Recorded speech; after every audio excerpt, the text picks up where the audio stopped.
the placenta is the thing that seems to sort of feed or communicate with the mother in terms of feeding, in terms of excretion, in terms of whatever. So the placenta comes in once in a while once the mother is pregnant. And so the placenta is not a permanent thing that stays in the woman. It comes in when the woman is pregnant. So I never said that. And I didn't say that all the children born in, galamsey areas are deformed. But what I did say was that the placenta is a tissue or group of cells or group of tissues which is highly vascularized. What it means is that it has a lot of blood vessels, blood supply in it. And so it transmits food. I'm talking about quality food, refined oxygen and everything to the mother, and so to the fetus. So when that thing is contaminated in the way it has been intoxicated around those galamsey areas, that is where the problem comes in. Then it can go a long way to sort of interrupt with the normal growth of these babies, interrupt with the normal differentiation of these babies, and that is what I saw at those galamsey areas when the mothers happened to die. And then I needed to sort of, as it were, remove the babies so as to be able to bury them separately from the mother. That is exactly what happened. So what did you observe? You are a pathologist, and so when this woman died, you would have to do your work. You take the babies out. So what did you observe? What did you see? Well, what I did see, in fact, this one, what I will call, is not a full-scale research. It's rather case study. Okay. And in the case study, what we do is that you pick a case of such magnitude, and then you look at it, and the baby is totally deformed. No genitalia. What it means is that there are no sex organs. You cannot differentiate whether a male or female. The eye is not well formed. Eyes, as we know, is supposed to be two. But in this sense, you can get a very big eye formed in the middle of the forehead, and the legs formed, deformed sometimes. All Anglican churches in 5 areas of Achim, Begro, Tafo, Chebi Odumase, among others, constitute the Archdeaconry will see to the spread of the gospel throughout the Achim enclave to win souls for Christ. Osajefo Amwetia Ofuri Penyi indicated those in galamsey activities and receiving 100 and 200 cedis do not have the money to engage in the act and therefore urge financiers to help stop the devastation caused by the illegal mining. Nobody will be in the presidency but Jose. Politicians say they votes. And I will say no votes the welfare of the voter. The welfare, the well-being of the voter in the now, Commander-in-Chief, the President, I saw become a video, and I saw be quite beautiful from. The Bishop of Koforidua Diocese of the Anglican Church, Right Reverend Felix Odei Ananse, charged leaders of the Archdeaconry to work hard to establish more branches in the area. He exhorted President Akufo-Addo to continue to strengthen his faith in God and to enable him deliver the country from recent hardship. Europe. Omunyina etuetia se omaino emwayede sa amayina watumpon womu wo nyuma kese womu kura esu ehwamade ayenje kakra ye fami na afei aye asemwa ye keka nsem ahoro ense na efata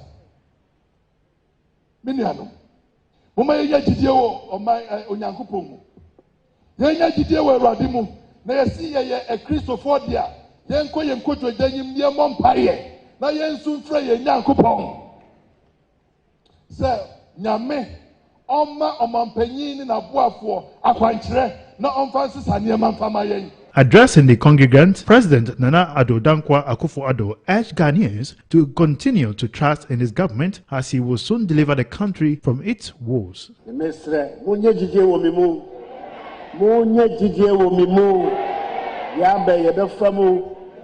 too shall pass. This too shall pass. When you come to Galamsey, Sure. that is an albatross on our head. It's rather unfortunate that it's happened this way. Ghana was known as the Gold Coast, and therefore it was known. But during that time, it wasn't like the Galamsey that we are talking about. Many ones people were doing hundreds and hundreds of years ago. It was there. But unfortunately, it's gotten to a point where people are now using equipment and all that, and doesn't care about, they don't care about the environment or anything. But the question is, who is in control of that security around the area? From the district level to the highest level. We are all talking about Galamsey. The government set up the military police to do it. Why have we not been able to stop it? Sure. Why? That's the point. Why haven't we been able to stop it? If you create a system where we say we will stop it, to the extent that the president says, I've put my presidency on the line, and yet it is going on, then to me, something is wrong somewhere. Sure. So we need to review why this is happening. Polluting our waters. And case in point, I came back and hear that a Chinese woman who was supposedly deported is back in this country also doing Galamsey again. Who allowed her to come? Is it that our borders are porous? Or what? So what is the difference between the ordinary thief and a political thief? Number one, the ordinary thief steals your money, your bag, your watch, and your jewelry, isn't it? But the political thief steals your future, your career, your education, your health, and your business. Number two, the hilarious part is that the ordinary thief will choose whom to rob. But you are the one who choose the political thief to rob you. Because we choose them. We vote them. We blindly say we are not blind. Who is deceiving who? The ridiculous part of the whole issue is that we will fight to defend and protect our belongings from the ordinary thief. Is it not? But we fight each other to defend and protect the political thief. Is that not what we do? Thugs will be fighting themselves to protect those that are stealing our career, stealing our joy, stealing our health, stealing our success. What a shame. If you reach a certain stage in life and there is nobody who can look you in the eye and tell you the truth, you are doomed. And that is where our country has gotten to. We need to rescue this country. Wallahi. And I feel very terrible as a Ghanaian at this time. This country is in serious trouble, ladies and gentlemen. We are in serious trouble. We need to rescue this country, ladies and gentlemen. The presidency has been so depraved, so muddied, so dirtied, that I tell you in all sincerity as a Ghanaian, that I feel terribly sad today as a Ghanaian. We need to rescue this country. Wallahi. Inshallah. Please don't cry. We shall rescue our country.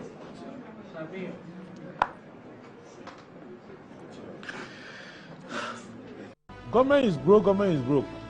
The people are spending billions to go inside the government that is broke. Have you ever seen a minister who resigned because government is broke before? Government has no money. Have you ever seen a governor who said, ladies and gentlemen, when I was elected, I thought the government had money. Now I discover government has no money, I resign. Have you ever seen it? Government has no money, but they are bringing money out at election time. Where is that money coming from? So they are lying. What is happening is that there are two types of wicked people in government. Type 1, they eat current money. Any money they find in government, they will eat it. They are wicked about that one. There is type 2. Type 2, they eat current money and future money. They will say, my term will end next year. When I leave, how will I eat money? Let me borrow money now and borrow money of the future and eat it now.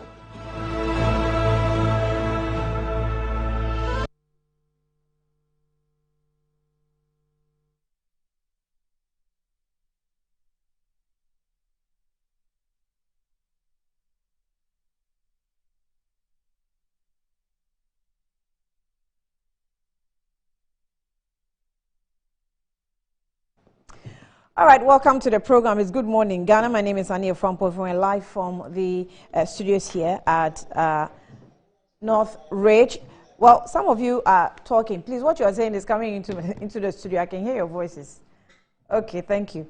So it is the 15th of January 2024, and we thank Almighty for giving us yet another week to go through. We hope that we'll have the energy to tackle the issues of the week. Everything that will come up, we'll talk about it. Let's start going through the newspaper headlines, and then later I'll introduce a guest to you. I start off with the Daily Graphic, and it says Daily Graphic says a Kumfi Asamang Chidom Hene demands Mills autopsy reports. Family directs Queen to AMA 37 hospital for copies. Nana Kwame Bediako unveils presidential bid. 2023 district level elections, representation of women low, EC. Restructuring external debts. 2 economists predicts growth. Ghanaian Times. ECOWAS court slams member states for low-level implementation of judgment. We've initiated policies to reduce cost of doing business, promote investor confidence. President Ni Dodu Clote, family of Pokwase, appoints new head of family. Quick credit disperses 1.7 billion Ghana cedis to support businesses. Daily Guide. Mills family demands autopsy report. Losing old hands will affect parliamentary minority. Otumfor charges police over election 2024. Obo pushes for Asante Akim South NPP slot. The New Crusading Guide. Magdan wins CISCM Man of the Year 2023 award. BEAP will address Ghana's unemployment challenges. CEO Fifi Kwete pitches Voltarians against Ashantis as he promotes politicization of ethnic and tribal differences. Researchers petition charge over alleged administrative negligence of Enchi forestry officers. Kennedy Japan lied about Senso watching and myself. Omahine Kwabna Asante bursts out. To be honest, I didn't expect a fight between Omahine and Kennedy Japan anytime soon. Okay. Napo is the only credible candidate to partner Bawumia Kennedy Japan. The insight, incredible. Ghana spent $349 million on importation of toilet paper. Report.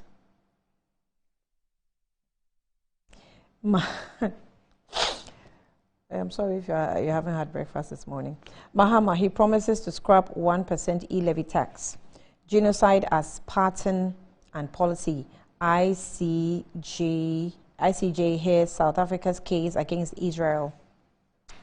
Gas or filling station manager, storekeeper remanded after allegedly duping station over 1.2 million Ghana cedis.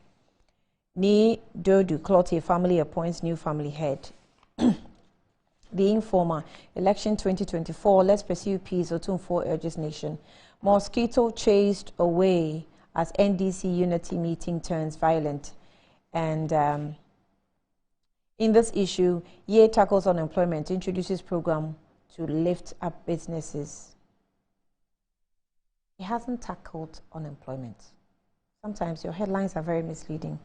It has not tackled unemployment. It's making an effort to do that, yes. So it's introduced programs.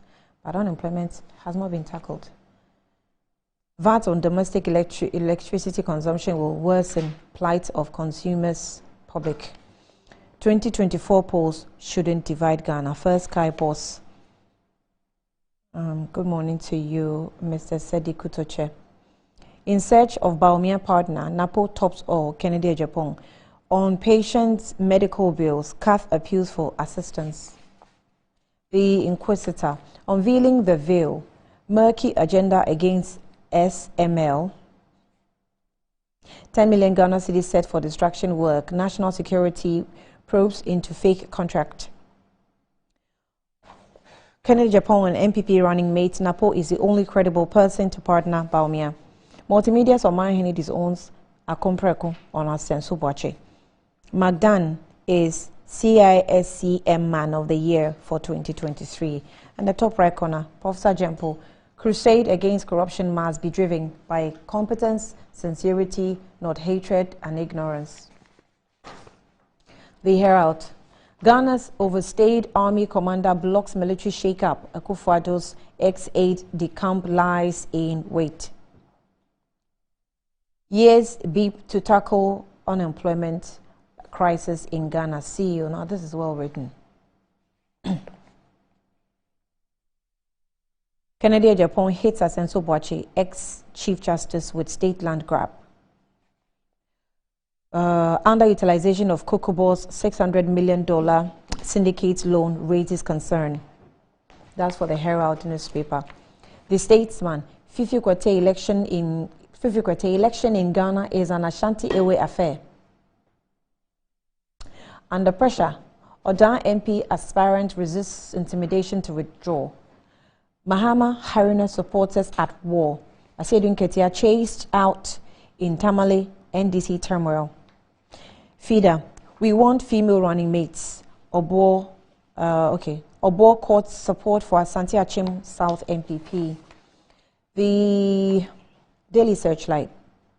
More trouble at all as Union Chases Board asks for dismissal. Mahama in wild promises galore. Heroic Ghana Burkina Faso trackers patch Han Tumu highway with bare hands. Heroic Ghana Burkina Faso trackers patch Han Tumu highway with bare hands. Okay, we also have Ghana to host Africa Food Bank Conference 2024. Let's move on to the Ghanaian publisher. NDC reconciliation turns bloody. Mosquito runs for his life. Azoka, treasure beaten. Baumia, Samira mourn with family of bodyguard. Pressure mounts on Baumia Mahama to pick women as running mates. ADB shareholders approve 2 billion Ghana cedis capital injection. Works and Housing Minister refused Kennedy Japan's claim against Asenso. The Ghanaian Observer. The VIP race. Pressure mounts on MPP NDC to select women running mates. Fifi Kwete pitches for Votarians against Ashantis. Second tranche IMF loan. Ghana gets green light. Guns, cutlasses fly at NDC meeting. As NDC youth rise against ill treatment of Haruna Idrisu. Napo is the only credible candidate to partner Vice President Baumia, Kennedy Japan.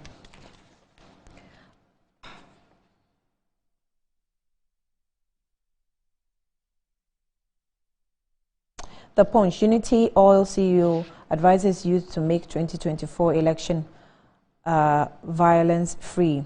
I'll never disrespect Asante Hene. Chairman Wontumi. Kweku Ohene-Chan, the new man tipped to retain the Brekum West seat for MPP. Work on Kath leaking roofs nearing completion. NPP thugs engage in gun battle with forest guards in Sankore.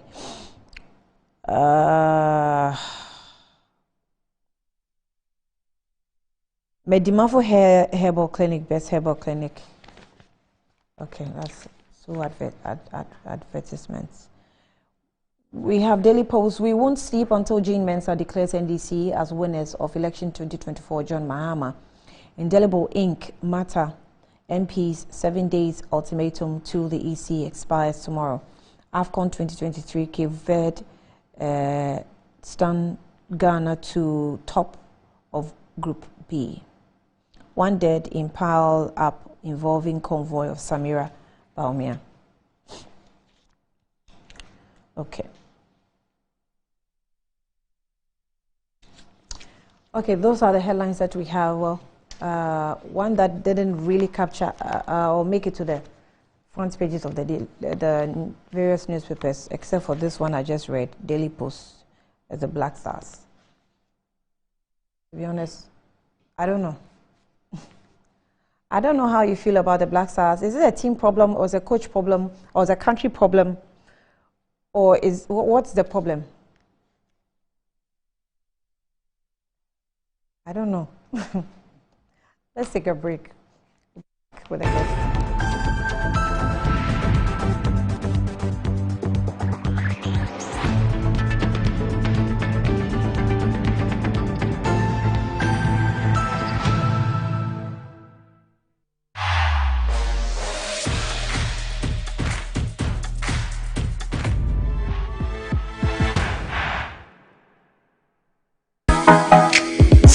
many styles to choose, but there's only one sure way to MTN.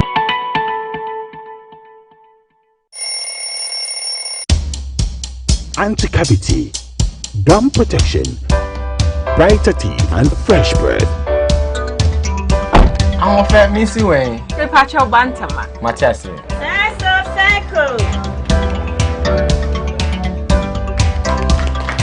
It's her smile. The fresh breath. Me, Gidi said we used to Cal 360 toothpaste. Some kind. Cal 360 toothpaste. Guys, here, Cal 360 toothpaste. It's a gum protector. Onim jom kasa. Kile hosing. Cal 360 did the way. It's cool mint. Gives me fresh breath and your confidence booster. You will see so feeling ye. Cal 360 toothpaste. Happy smile. Cal 360 toothpaste, anti-cavity, gum protection, brighter teeth, and fresh breath. Cal, happy smile. This advert is FDA approved. Discover the perfect blend of quality, modern elegance, and affordability with Kingdom Home Real Estate. At Kingdom Home Real Estate, we cater to both local and international clients, offering exceptional housing options in Ebri and Ikropong.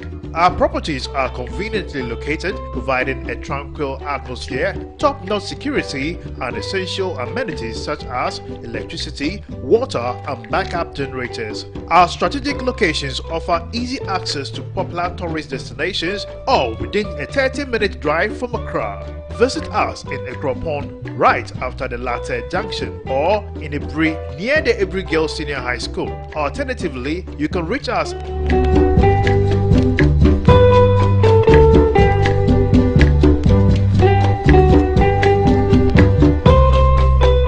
Kingdom Home Real Estate, where your dream home becomes a reality.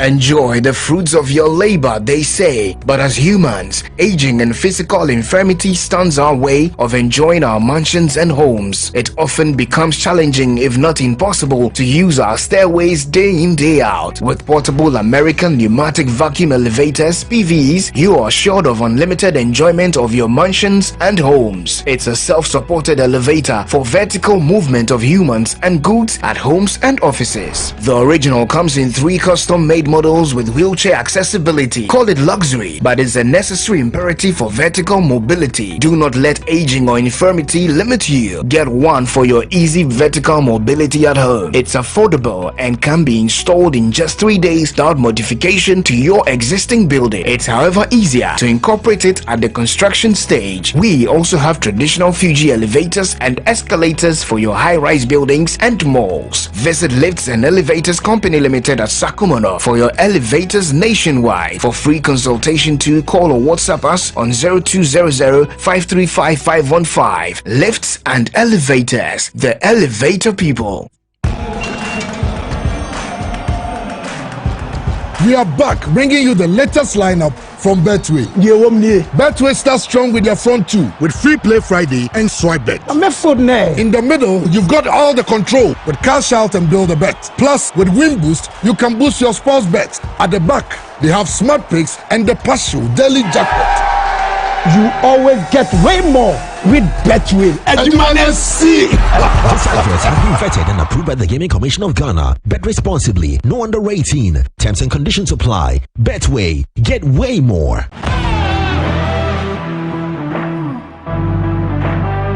The biggest car center in Ghana, offering unparalleled round-the-clock service in autos and accessories. Nadam Autofix is the biggest distributors of used tires in Ghana, offering first-grade second-hand car tires of all rim sizes at both wholesale and retail prices. We are also the leading name in car sensor diagnostics, corrections and sales of car accessories. We excel in car washing and detailing with state-of-the-art steam engine washing machines that keep water away from your engine, ensuring a clean, healthy and responsive engine. Nadam Autofix, the first name in servicing, car accessories and car washing. Visit us today and experience the world of class difference. Find us today at Asoridaho, directly opposite Dansoman KFC and the Shell filling station. For more details, you can call us on 0503 244 266 or 0535 339823. Nado Motor Fix. Wukwain Sunyonko Papa. Have you been to Aqua Safari lately? Let me share my experience with you at the new Aqua Safari Resort.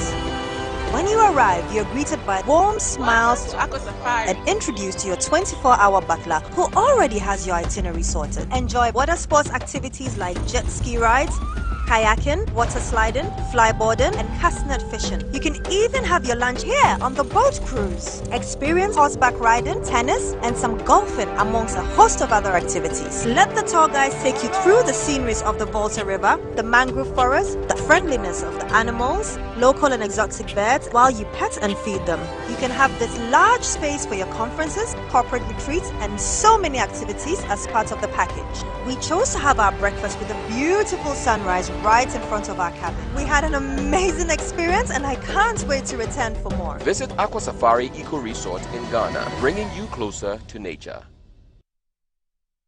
Customer. Nadabena minka me trapa papa. Me try 10 Ghana. 10 Ghana. 10 Ghana cities. No dia, send now benya. 10 Ghana cities no. Me dia. Maybe 54,000 Ghana cities. 54,000. 540 million. Yeah. Yeah, the one on me come di you is kase. Yeah. And then I kika ade tina we. Tina wa boki. Draw no na asase no eh. Mami me volume.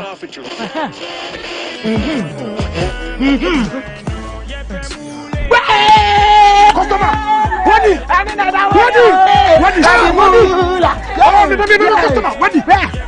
One of our daily lucky winners. Dial *946# to play now. Or you can also play online at www.gamepackgames.com. Game Park is regulated by the National Lottery Authority.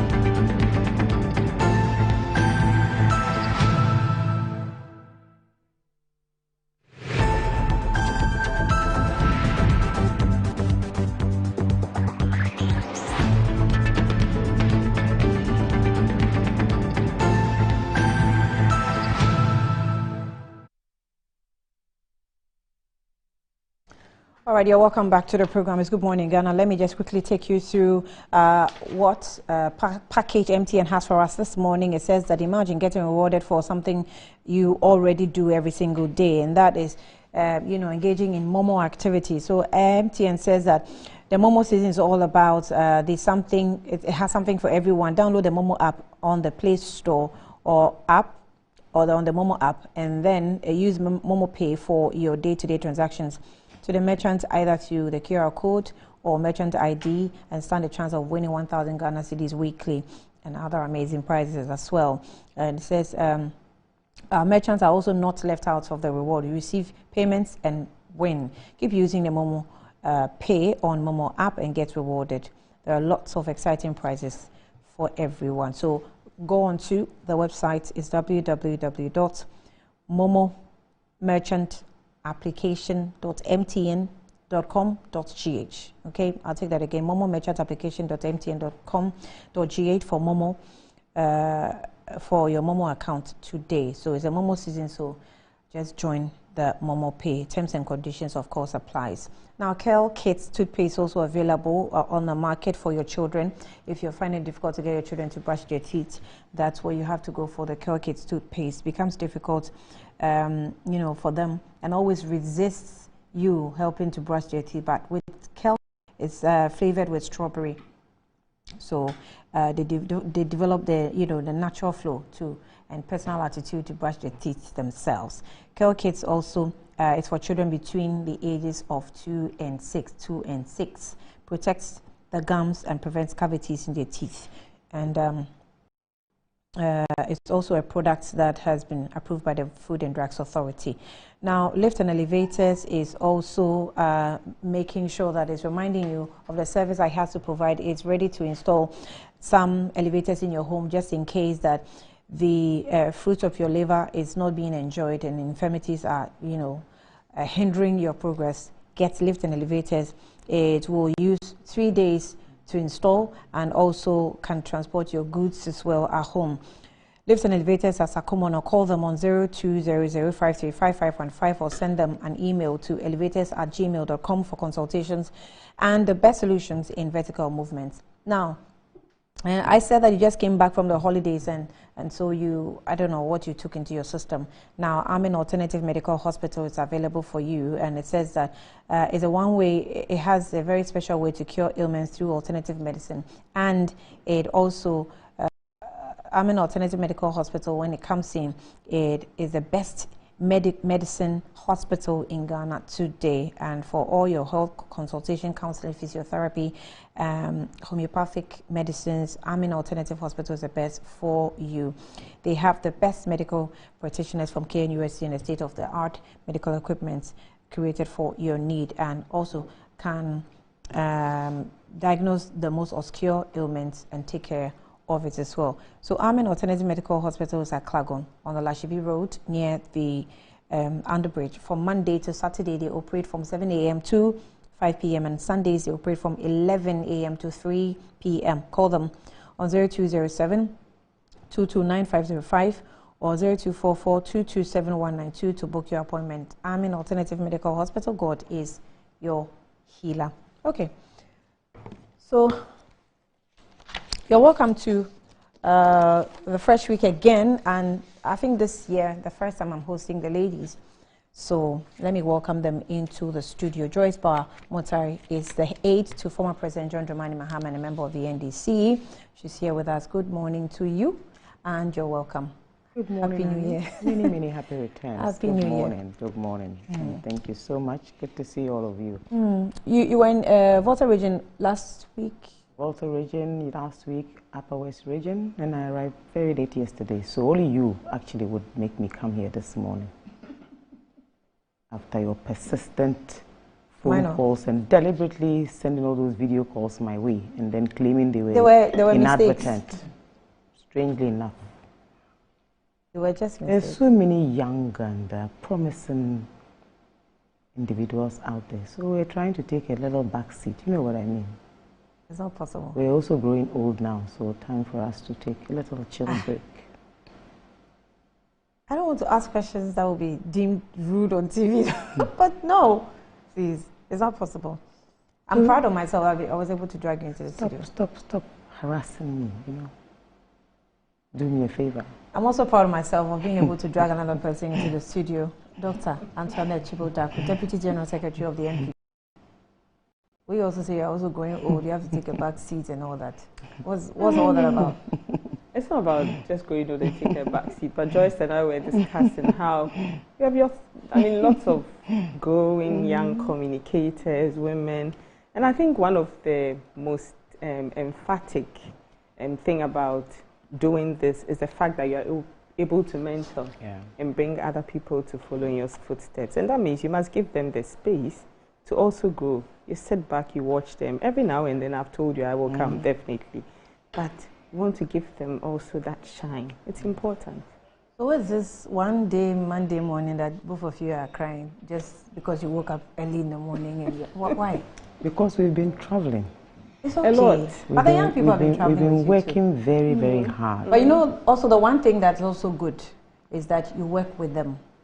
It's true. Sometimes you can't just absolutely take the back seats and watch them. She's really getting us to agree with her. This morning she's on a warpath. I mean, it's a new year, so understandably she's starting on a very positive note. But and yes, Happy New Year. Happy New Year to you, and thank you all for flowing me fans on New Year's Day. I mean, the way I was basking in it. Oh. And of course, birthday wishes to Dr. Randy Abbey, another January born. So Charlie, Capricorns rock, and I think that Beatrice and many other people. Yes, we're lining up the birthday. Absolutely, yeah. You know, celebrants. Yes, I was watching this. I'm like, how so is many that of possible? us, yes, being born in January. That's true, yes. But of course, mine must be, of course, the happiest of all the birthdays. For your birthday, it's like, I'm very bad with birthdays. Terrible. But I can't skip. No, seriously, I just can't forget your own. Even schoolmates from primary school still remember my birthday because it was always very strange that you are born on New Year's Day. Yes, that's true. Do you not celebrate your birthday with lawyer Alex Egbefia? Yes, I do. Yes. And we had dinner, I think, 2 years ago together, with his family and everybody. That's true, that's true. But of course, he was always very quiet about his. So I literally exposed him. Okay. I adored him. Yes. But that's true. Because I didn't wish him. In fact, I didn't wish him. Yes, that's true. Absolutely, yes. He's also a January 1st. He's also January 1st, yes, that's true. Yeah. Anyway. Well, so you're welcome back. But let me remind you that the show that you all started, especially Joyce, you go way back. You're 22 years. Good morning, Ghana. So as you celebrate 50th of Doc, you celebrate 22 years. Wow. Yes, 22 rich years. Oh, wow. Good morning, and Ghana. somehow nobody's bored. You must be doing something right. We have to be doing something right. You must be doing something right. Interesting. Congratulations. That's fantastic. Yeah, and to have you lovely you as an uncle, I think that's something else. That's beautiful. And I think Randy did very, very well. Absolutely. Oh, no, I mean, Someone met me and said, yes. Annie, you're actually calm, but the things you write on social media, I said, oh, well, but you have to be able to separate social media small from your person. Anyway, you have actually done a fantastic job. And I mean, it's beautiful to see women currently taking up all these roles and doing it beautifully and, acquitting yourself as we all expect. I think it's a fantastic celebration, really, to our resilience and how we've also come of age. I think it's fantastic. And I'm very, very happy that you are still here. And hopefully we'll be here till you're 25 and more. And more. We should. And more. We should. But most especially, thanks to viewers. Last week I was so grateful to you. I said it's the viewers that really mostly sustain us because you contribute so much. You write, you suggest a lot of things. This year there are some very crazy things that viewers are suggesting, but I'm sure Randy will help us take a decision on that. I can't put it out yet. But I want to see the female-male mix. Oh, that's what you are suggesting. I'd like to see that too. Okay. Not a bad idea sometimes to surprise those who are watching. Yes. Sometimes, I mean, we've surprised viewers before. It was myself and he's contesting now. What's his name? He has a very interesting name. Paul Grave. Yes, but that was purely by accident, if you remember. And then someone was supposed to be here, and then he turned, and then there was Akosia and Sami Jemfi. Yes, then there was Akosia and Sami Jemfi. Yes. Okay. I don't know if you always want to use this, but I love this as well. You love what? You know, the studio thing. I've never seen the relaxed studio thing. Oh, that one? Yes. Do you ever use that for Good Morning Ghana? No. No, you always use this. Yes.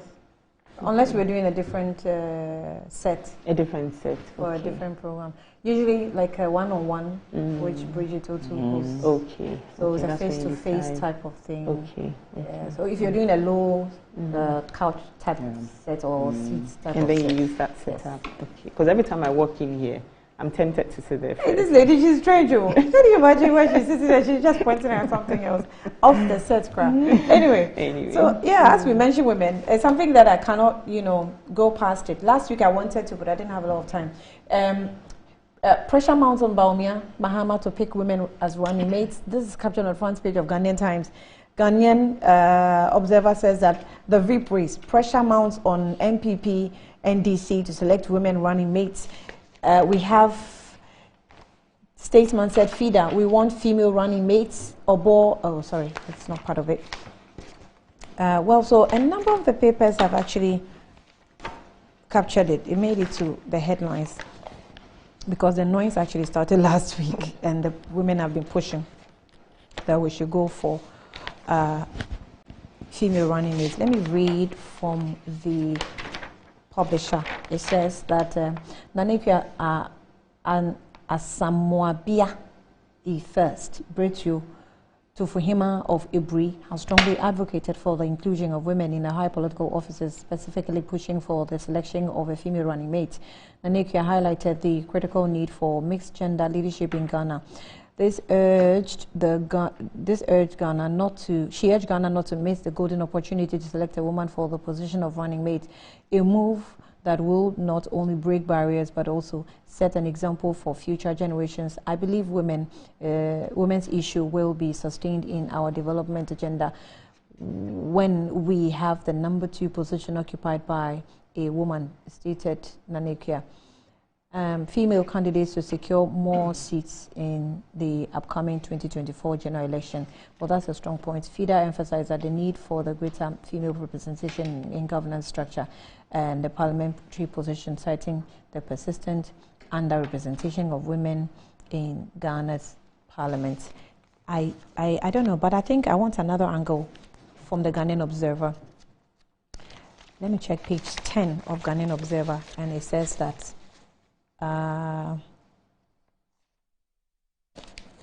it's not at page 10. Okay.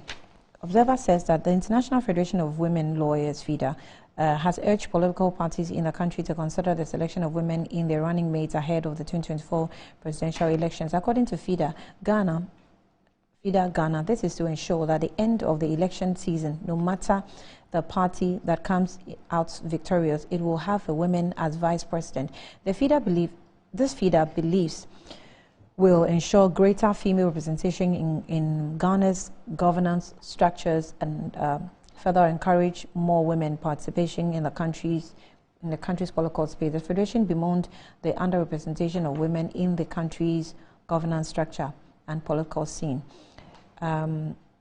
Ghana has organized 7 successful elections in 1992, and yet women's share of the parliamentarians in all of these elections has always been below African average of 21%, as far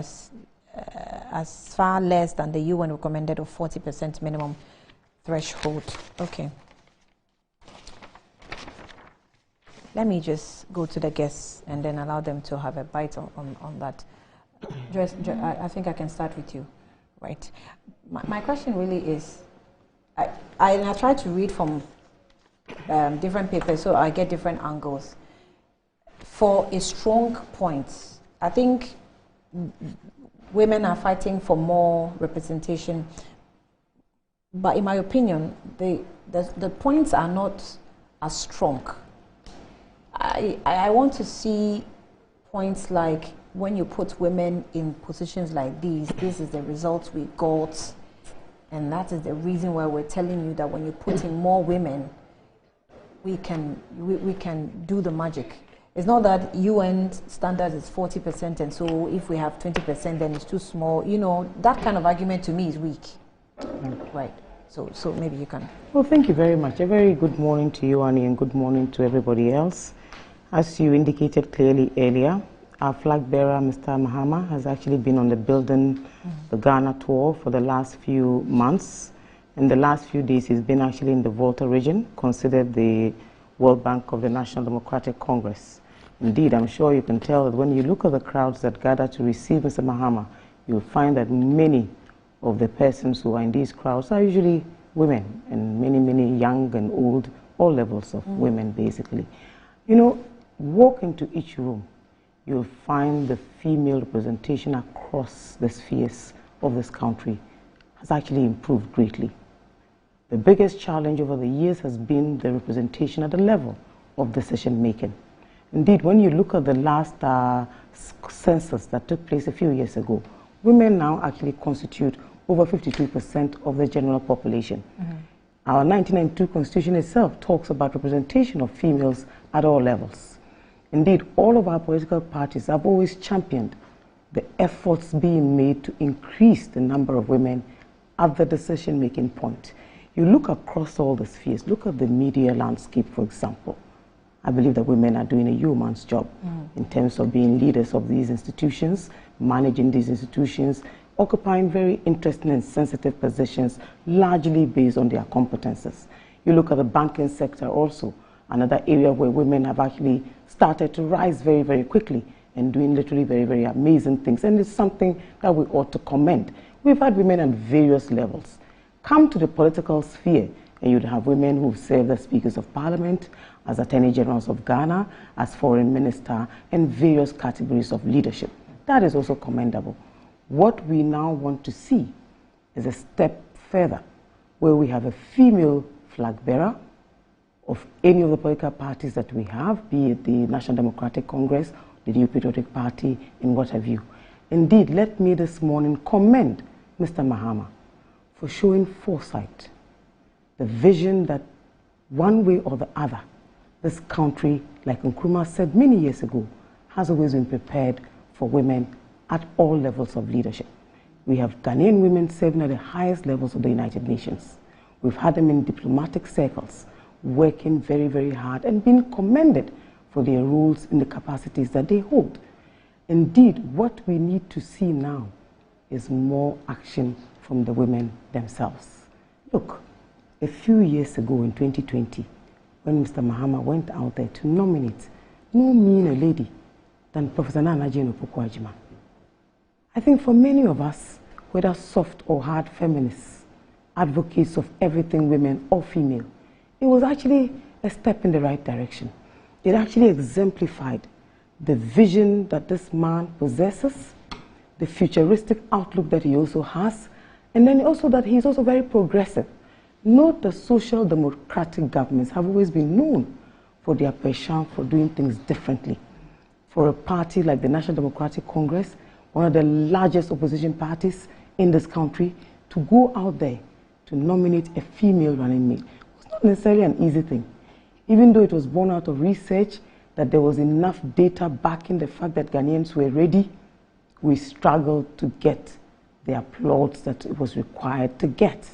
We struggled to receive the accolades that it required, to receive the mention, the recognition. Indeed, let me this morning commend some young female feminists, many of these ones who are in these civil society organizations, for example, who actually stood very firmly for Professor Nana Jane Opoku-Agyeman. But of course, you and I also recall the many negative comments that greeted that nomination. Terrible as they were, unfortunate as they were, regrettable as they were, I am delighted that this morning we have our papers also reporting largely that they recognize the need for females to be represented in all walks of life, in all spheres of life, especially in our politics. That the numbers we have so far, because take it for example that in Parliament, our main voice sits around that 275 table in that house. And out of the 275, Annie, we only have 40 of them being females. That is woefully inadequate. It doesn't even constitute half of the number that we have in Parliament. We've gone through the assembly elections, for example, and it's about the same. Look, there is no doubt that Ghana, like many other countries, is ready. I have seen research that actually posits that women leaders do much, much better, that they do much better on all the developmental goals, they do much better in terms of health, and we saw absolutely many of them, international and otherwise. And there's a UN report also reporting how female leaders across the world, how they responded to the pandemic of recent years, how they reacted to news of the pandemic, how they handled it in their countries, how they managed the pandemic in their countries, how effective their management skills were in the course of the pandemic. And this is also of a world-class reputation. So we do not have to doubt the capability of women, the capacity of women, their ability to run the country or do all the things that men do. But I think that what we have been lacking is support from women themselves. We have you think we're not getting the support from women? It could be better. So the seeming misogyny, is it more from the women's side or is from the men's side? Because for Nana Jane, most of the things I saw, the trolls, were on the pages of men or the walls, social media walls of men, not necessarily women. There were some from women as well. Oh, really? Oh, of course. You can go back and check. And certainly some from, men as well. But you see, it is not conclusive. It doesn't take away from the fact that Mr. Mahama took this bold step to nominate a female running mate. And for a very large political party, he was unheard of. And I'm sure you recall even some females from the New Patriotic Party who actually came out at the time. One, to disagree.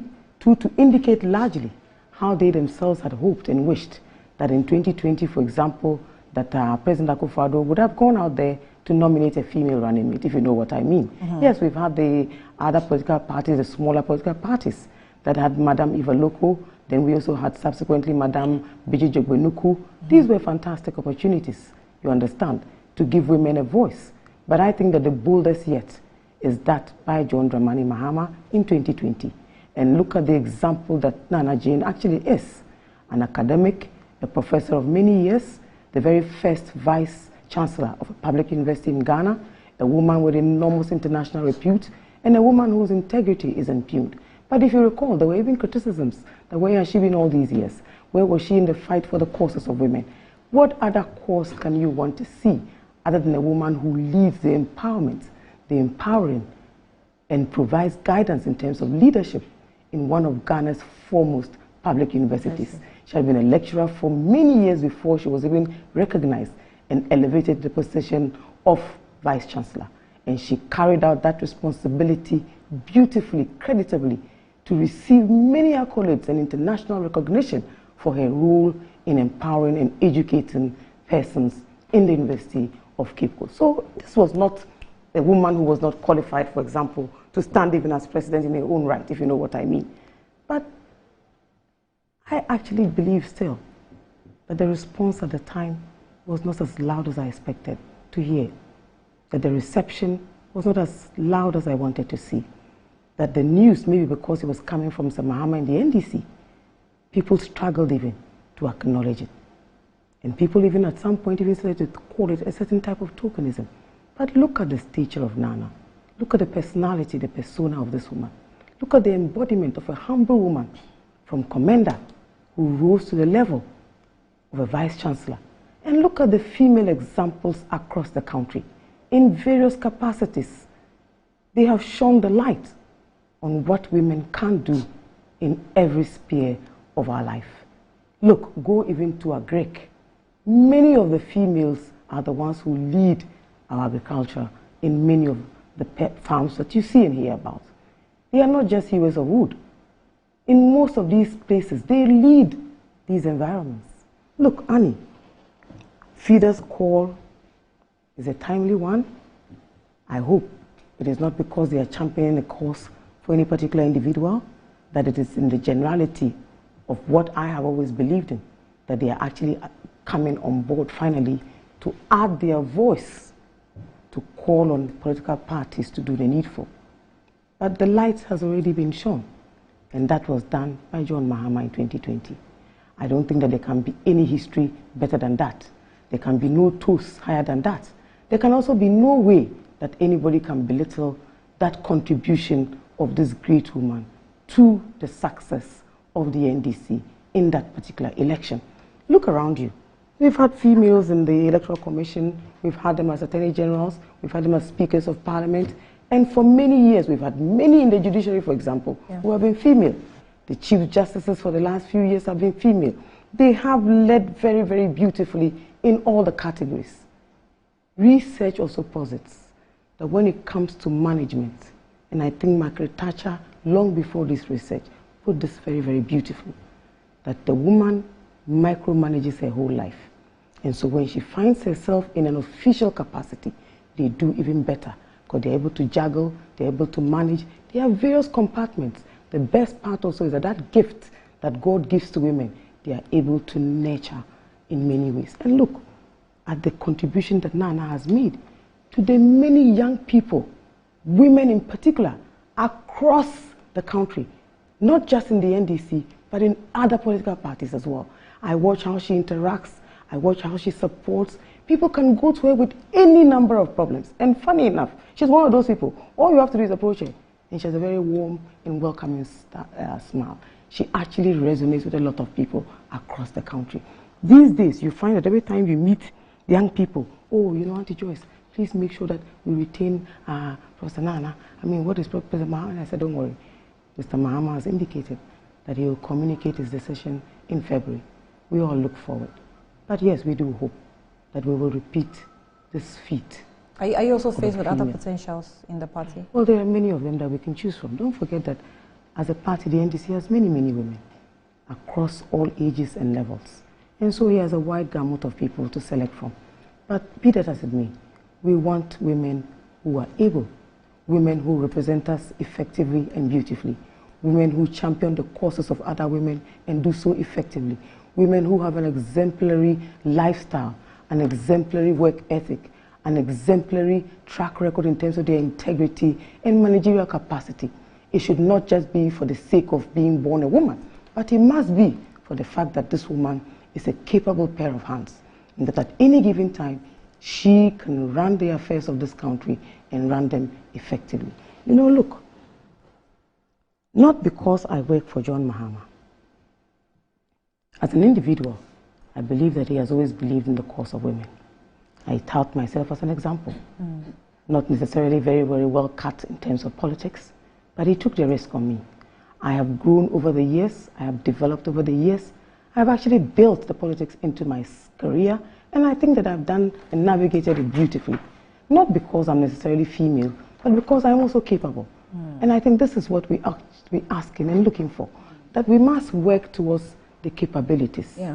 Tout more what they are able to do, what they bring to the table and why.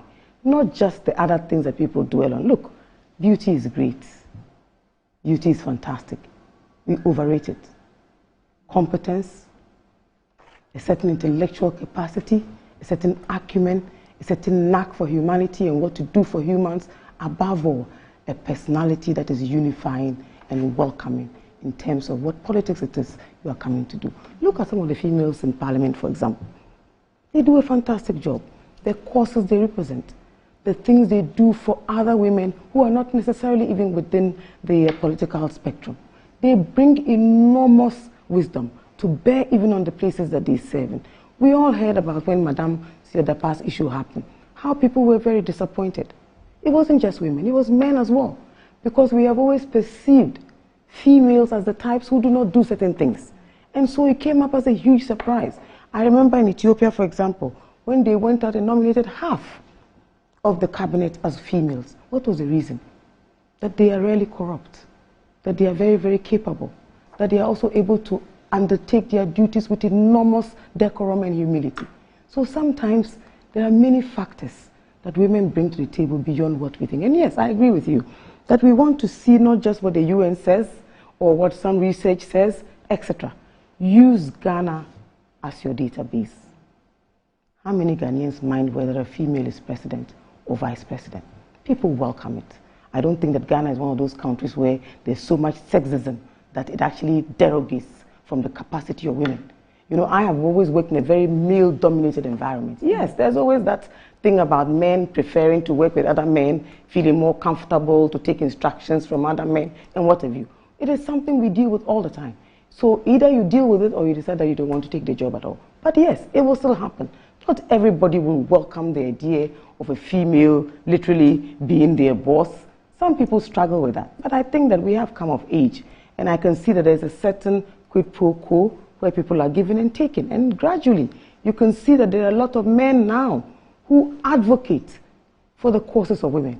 Men who would literally even allow for women to lead them. Men who are domestic partners who actually encourage their female partners to go the full length. Literally, you've seen the Singaton, you've seen the Cookaton from Tamale, you've seen the role of their partners in supporting and even trying as much as possible to be there for them at all costs. But yes, there are always those examples that will not be as supportive, but maybe they're in the minority. So I think that Ghana has actually long since come of age, that there's few or no Ghanaians who will mind that there's a female flag bearer or running mate for that matter. But I think that in all humility and with due deference to all the opinions that we're receiving, John Mahama lived way ahead of this opinion. Dr. Papakwe Sindum was also one of those people who actually charted this path and literally handed his party over to females. Madame Ivaloko of blessed memory was a fantastic individual, a great influencer, a public individual who led this country at the Ghana Broadcasting Corporation. So think about it. She was well capable. So I think that This is a conversation that has come at the right time. It actually only adds on to what Mr. Mahama has told us is possible. Let me come to Antoinette. Antoinette, when I saw, no, I didn't see, I heard Kennedy Japon's voice, you know, on campaigning, literally campaigning for Matthew and saying that he was the only candidate. That's when I remembered Fide's call last week, and I was thinking, oh, this guy is just going to blackmail the MPP. You know, and I mean, maybe he's going to make the work for Dr. Bawumia much more difficult, because for women matter, when you start talking about it and you start bringing other opposing ideas, then it becomes very, very challenging even to make the decision. But I'm not sure how he can handle it. However, what do you make of this call also from FIDA? I think the FIDA call is justified, is good, and I don't think Honorable Kennedy Japon's call is going to cause any blackmail. Let me first of all this morning, and as my colleague Joyce was talking, and she said the support for every woman from your husband is very, very important. And I want to say thank you to my husband for always supporting me, no matter the time that the party calls or duty calls, he says go, and he will just do everything that he can to support me. And I think that is very, very important as we take on this discussion. And I then also want to mention that condolences to the family of Patriot Husseini Janza, the bodyguard for the very beautiful Second Lady, Her Excellency Samira Bawumia, and the support that she receives from her husband. Samira has been phenomenal, and His Excellency, the Vice President, has supported her. I'm sure you know about Samira's humanitarian empowerment projects and the support that has made in health, education, women's empowerment, the first person to ever host an international conference on women and children, her love and her passion for climate change and energy issues. And for me, these are all distinct and, I mean, amazing improvements and contributions that women can make. So as the wife to the Vice President, she's made a stand, she's made an impact, and she's carving a way and carving a path. And she's bringing women along. She's bringing a lot of people along this path. And I think all of that are very, very commendable.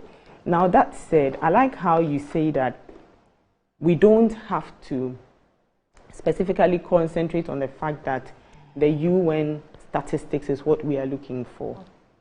We have to look at other countries. And I've made a long list of countries as we were talking. Barbados, USA, Kamala Harris. We can talk about the Thatcher, Theresa May, Angela Merkel. You know, currently we have Bangladesh, Iceland, Italy, Aruba, Uganda, Samoa. All these have female prime ministers. And even Elizabeth Borne, France, she's in government now, and she served as prime minister from 2022 till now. Let's come home to Ghana. So you didn't currently mention Sirleaf. Ellen Sirleaf, I mean, in the past, yes, she was also the president for Liberia. Let's talk about coming home to Africa and then, of course, to Ghana. I mean, to Ghana, we can talk about the fact that, as Joyce said, women chief justice, attorney general, so they've held leadership positions. His Excellency President Akufo-Addo was the first person to appoint a woman chief of staff, you know, so that is all phenomenal growth that we've seen in women leadership.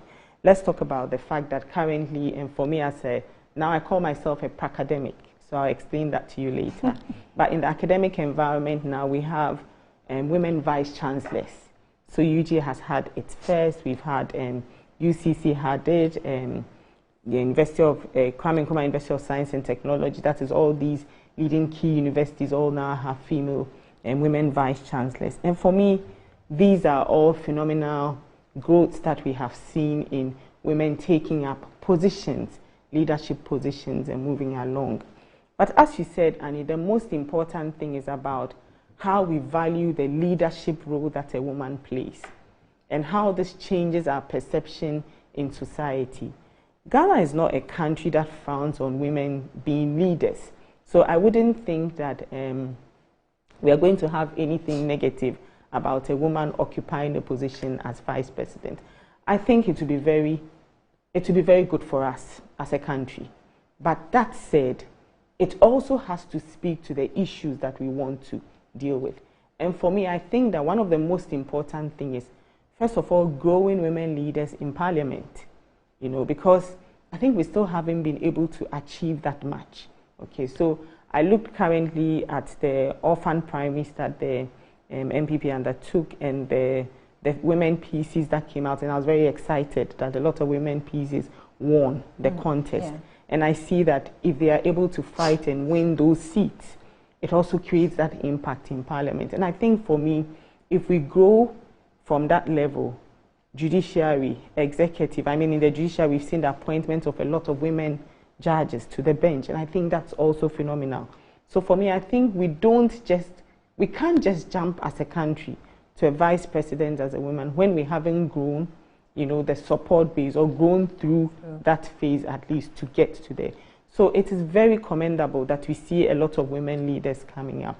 But let's also remember that in parliament, in judiciary, in the executive, so in the various arms of government, we need more women there. And then when we have a woman vice president, it then pushes people's mind more, you know, to the fact that women leaders are good. But as you said, it's not just going to be a statistic. It would have to be assessment and evaluation where you see a woman's transformation in a different area as a leader. Then it propels people to now move their minds to the fact that a woman leader is really going to be good for us. So I think those are the things that we have to think about. How many years ago? Oh, I remember that one, where he was asked a question about representation, and then he said 30%. There was argument that is 26%. He has cabinet ministers. So it was about the fact that there were 19 people in his cabinet, but 5 of them were women. And then he also mentioned the fact that it's not just going to be about just appointing people, but it's going to be about the fact that you see women who come forward. And not just come forward, but also are transformational leaders. I remember there was a bit of some debates, you know, even in this country when he made the comments. But is that not true? That sometimes women shy away? Because Joyce actually even made the comments that sometimes women should come forward. Women need to. Yes. We need to take that mantle and say that I'm going to do it. Yes. You know, I mean, there's always been this argument back and forth about the fact that women's role, that is, so you know what we are talking about, your biological role and your social role, and how we have combined the two and mixed it up and just assumed that your biological role means that socially you cannot do things, you know. But today we've moved away from all of that. I have been a part of a dialogue, interestingly, it was across both political parties about women in politics. And the reason why we have fewer women in politics was by a very good friend at the time. So it's amazing the kind of reasons that people gave for not wanting to be in politics. And Annie, sadly to say, one of the first reasons was the financial challenges. You know, so for a woman to go into politics, and it's for both of us to sit and, I mean, for both parties, both political parties, to ask, how much does it take today to win a seat in parliament? And how many women have that financial capability? So it means at the end of the day, you're going to need the support of a man. And you get to a stage where the man feels like, well, if I'm going to support you to do it, why don't I do it myself? You know, so I think all of those things are exactly. And then I think as women, we must encourage each other. So Joyce and I saying that we are mentoring other people to walk in our footsteps, I think is brilliant. It's so important that you bring other people along. I have to say that without mentorship, I wouldn't be where I am today. And my greatest mentors have actually been women in the party. So for me, it's very important that we lead other people as we get along, because it's a collective thing. So yes, FIDA, we will say it, but it's not going to happen overnight. We will have to bring each other along. And then we ourselves would have to have confidence in a woman leader and say that we have chosen you as a leader. We are very confident that you will do it and you can address all the issues. Then we would have seen that progress, and that, you know, I think it's a bit of a mindset as well. You know, and that's why you need a transformational leadership. The current government, there has been a woman in the position of Chief of Staff for the longest time. Yes. And there's been the struggle of calling on the president change ministers. We don't want to reshuffle. This one is old, this one is this one is that. And the woman has been able to manage the situation, and the communication around that, which is quite impressive, because it's very frustrating to expect that there should be reshuffle. The president is not doing it, but the chief of staff is, you know, also now liaising between the president, the ministers, and the people. You know, so that's. I think you're so right on that. She's good in how she manages. Yes. You know. Yes. And you would attest to the fact that there has been a lot of men in government. So you would ask a woman chief or a female chief of staff. I like to use the word woman and man instead of female. I think it's a research thing. We try to use more women and man instead of female and male. I don't know why, but that's the thing. So for her, yes, it's been a task. And if she finishes her 8-year administration as chief of staff after the president's term of office is over, then it's even more phenomenal. And that adds to what we are talking about, that transformational leadership amongst women is needed as a case for people to better understand the fact that a woman can also do it. So it's not just going to be about the fact that we reach the statistic, but as I said, it's going to have to start at the ground level. So it's sad to hear that the district assembly elections, we couldn't get enough women to occupy, because you need to grow it from the local level before it gets to the top. So if I have a woman who is my assembly woman, it gives me that confidence and trust that a woman can do it. Then it transcends further to the constituency level. I have a woman MP, so it gives me more faith in women. Then you can go, okay, so there's a woman judge in my jurisdiction. There's a woman, you know, so the more women you see in all these various leadership positions, it translates into you then saying that, yes, you can have a woman vice president and a woman president. So I think that's where we need to grow. I actually see, I think you'll be more resourceful when we spend more time trying to groom, well, at least when you're able to get into a certain position and influential stages, you're able to groom than to advocate. That's true. If you are sitting there and calling for, oh, women come on board, and you are not grooming, you're just, you know, making noise. It's really, it's not, like I always say, it's not about just setting and calling. You really need to let women understand that, oh, you can. So if you are in a certain constituency, so for example, the constituencies that are led by women, how many females have they been able to groom? Exactly. But you know, one of the things that I need to interrupt you here, I have come to realize is, for instance, when I was part of the women in, why are there fewer women in politics? Yeah. At the time, I never thought I'd be the NPP Deputy General Secretary, and I'm the first female to ever have occupied that position. I hadn't even thought about it. I didn't even, you know. But when the opportunity came, I availed myself, and I said, yes, why not? Was the opportunity coming from a woman or from a man, or from the party? Because you are appointed. It came from the party, so I was appointed, and that's what I wanted to speak to. That I think we should also see how we put more appointed positions and give women a chance. Yeah, but you if see, I had been asked to contest, at the time when they were talking about women, fewer women in politics, etc., would I be voted for? I'd have all these doubts and, you know, reservations. But now, having been appointed into the position, I've had room and opportunity to go and to decide and to think through what I want to do. And I think it's so laudable, and I'm very, very, very grateful to my General Secretary for appointing me, because he's giving me that space to also give my best to the party. Yes, the party will not risk. I'm sure the party really took note of your achievements, definitely, your capabilities. Yes. A Deputy General Secretary is not a joke. Yeah. To just pick somebody because she's a woman. Yeah. No. Definitely. But that's what I'm saying. So what if I also hadn't availed myself? Yes, you know, it would have been a bit of it, because you can say no. Yes, I mean, I can understand. I went through some of these but you see, you even availed yourself because you had the encouragement. You've had mentorship. Yes, I have to get here. Very yes, that's the point I'm making. Yes. So I'm saying, if you are a female MP and in the current just ended assembly election, you didn't have a lot of females in your constituency, you should be worried. You should be able to lead the campaign, not campaign, but get women around you, encourage them and build them, and let them know that it's not that scary. If you really want the empowerment, then you have to be as bold as a man, you know. And I think this is not about and maybe have some NDC, balls. but it's generally about how we as women ourselves move people, you know, into that level. Not to take anything away from what Antoinette has just said.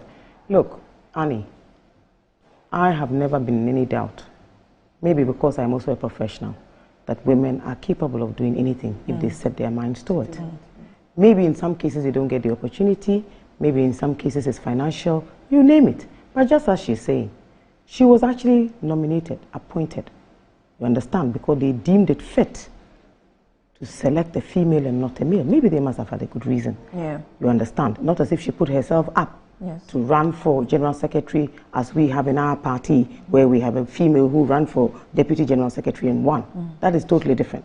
But even in our case, where we wanted to have more women, what we did was that where they did not contest enough to get to that level, the party went out there to nominate more women. Okay. You understand? So I think that every effort is being made to create a certain pathway that allows women to believe that they are capable and that when they are given these opportunities, they are well able to. But let's come back to what FIDA is saying. FIDA is speaking from the perspective of flag bearer vice president. I'm sure that FIDA has gone above that. They give various examples. They've used Parliament as a case study and why they believe that having a female at this highest level of decision making will send a very, very clear signal. I think that my sister tried to start on the point of what spouses of our leaders do. If we start that conversation, then every conversation today about anything female in politics, we'll take it from the Beijing conference. When even in the days when we were not necessarily under a democratic dispensation, we had a spouse of the then leader of government who made every effort to make the empowerment of women a mainstay of her time in office. So I think that these are clearly positive aspects of how spouses of our leaders have utilized their time in office. And I think that one, you can celebrate each and every one of them. And you would outline the foundations they've had. What we're all looking forward to is the day when we will have Madam President with the first gentleman who works ordinarily like others do. Or we have the first gentleman whose wife is a professional and continues to work. I think that is what we are yet to witness in this part of the world. The past Kenyan president, for example, his wife continued to practice her medicine all through their time in office. And yet she still managed to, through sports and other initiatives, encourage enormous participation of women. And this is happening across the world. You understand? I watched how the spouse of the US vice president arrived in Ghana. And the roles that his women had hitherto played, he played the same role. Met young children, went for sports and basketball games and all of that. That tells you that people have come of age. That the second gentleman doesn't mind carrying on these same roles as other people's spouses have done in the past. I mean, look at the work that many of our first ladies have continued to do. Very privately, very quietly, first or second lady. They've done that beautifully and continue to do so.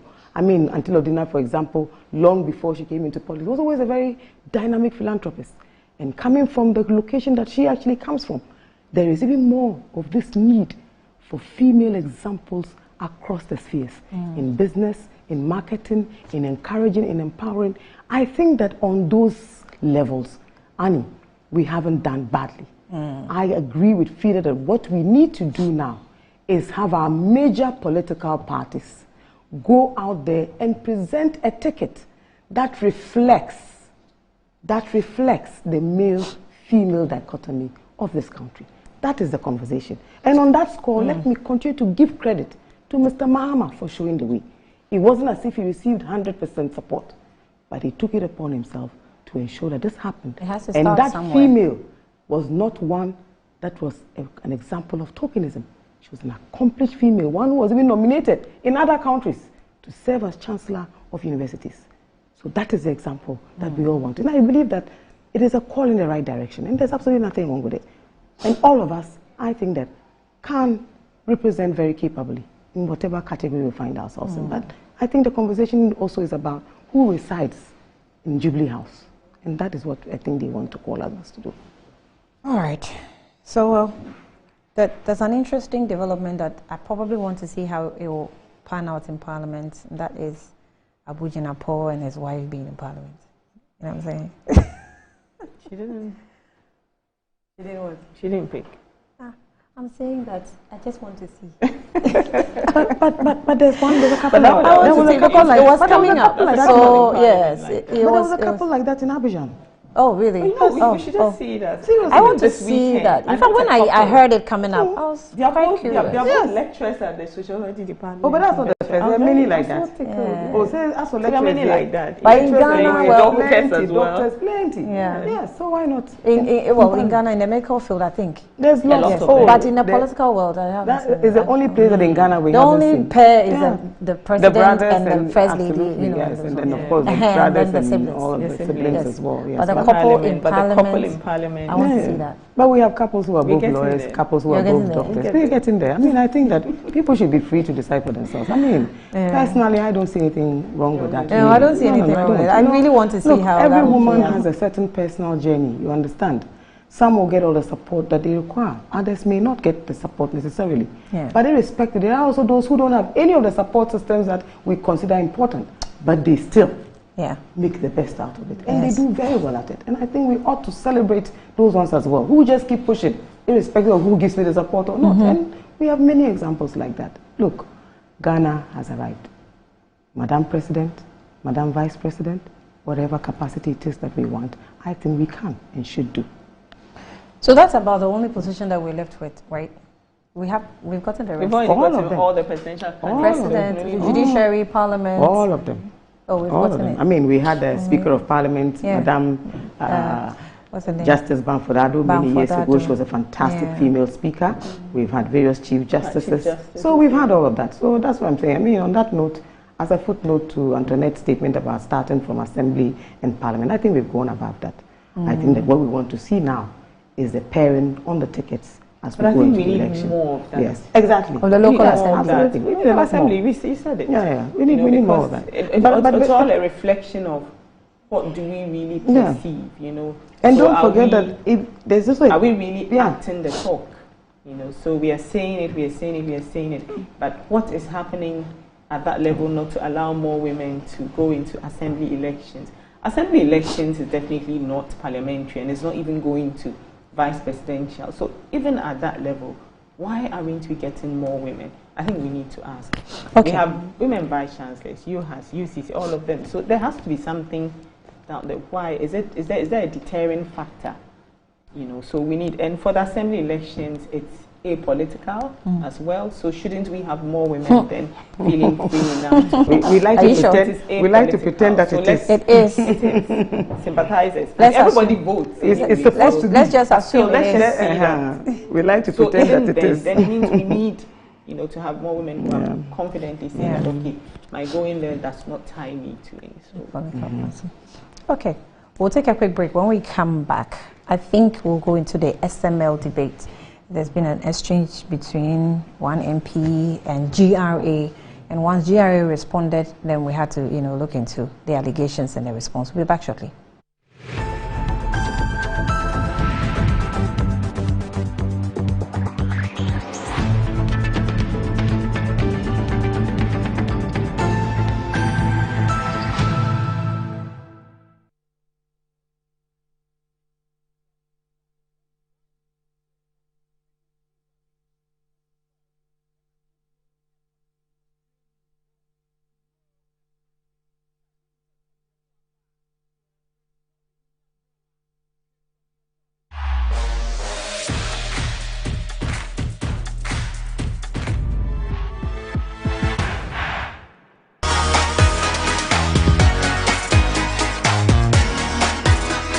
MTN. Good afternoon, Mr. Ambedu. Good afternoon, Mr. Asari. How is business doing? My business is collapsing. Why is your business collapsing? I sold my products and services to my clients on credit, and my debtors are not paying their debts. Have you heard of Rosic Consult Limited, a debt recovery company operating in all the 16 regions of Ghana? Not at all. Mr. Ampedu, all you need to do is to contact them on their customer service line.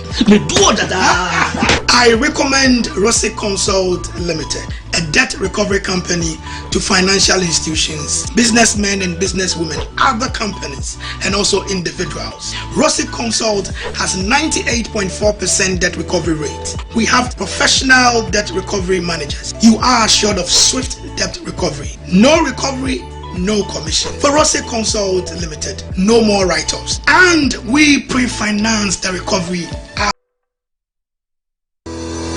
Enjoy the fruits of your labor, they say. But as humans, aging and physical infirmity stands our way of enjoying our mansions and homes. It often becomes challenging, if not impossible, to use our stairways day in, day out. With portable American pneumatic vacuum elevators, PVs, you are assured of unlimited enjoyment of your mansions and homes. It's a self-supported elevator for vertical movement of humans and goods at homes and offices. The original comes in 3 custom-made models with wheelchair accessibility. Call it luxury, but it's a necessary imperative for vertical mobility. Do not let aging or infirmity limit you. Get one for your easy vertical mobility at home. It's affordable and can be installed in just 3 days without modification to your existing building. It's however easier to incorporate it at the construction stage. We also have traditional Fuji elevators and escalators for your high-rise buildings and malls. Visit Lifts and Elevators Company Limited at Sakumono for your elevators nationwide. For free consultation to call or WhatsApp us on 0200-535-515. Lifts and Elevators, the elevator people. On my long and stressful days, I long for the refreshing company of my favorite companion. Wow, my favorite.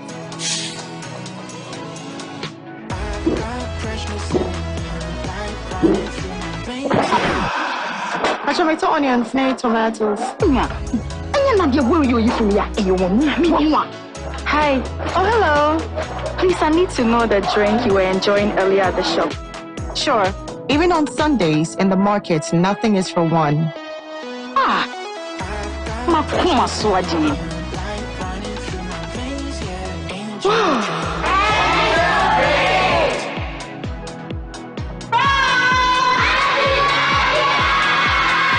What I brought. A refreshing companion for you and I. My favorite. Angel Drinks. Nyamepe, nyawenijehu. This advert is FDA approved.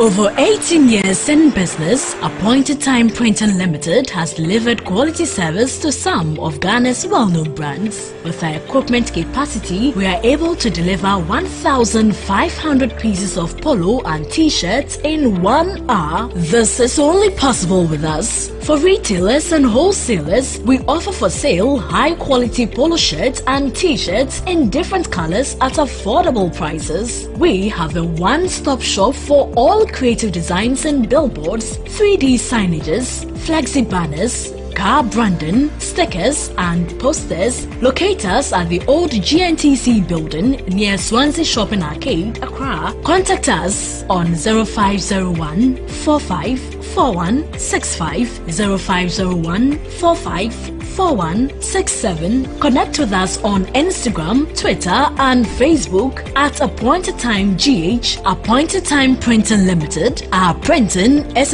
For over 20 years of serving the world with herbal and alternative medicine, we've been successful in treating complicated medical conditions with a perfect combination of herbal and alternative methods of treatments like homeopathy, naturopathy, reflexology, and many more. We deliver excellent and effective service to people from all walks of life through scientific and traditional means. We have a well-equipped laboratory with advanced diagnostic and treatment devices to help detect your illness, so we know the right medication to be given. At Amen Scientific Herbal and Alternative Medical Hospital, we are proud manufacturers of our own herbal medication.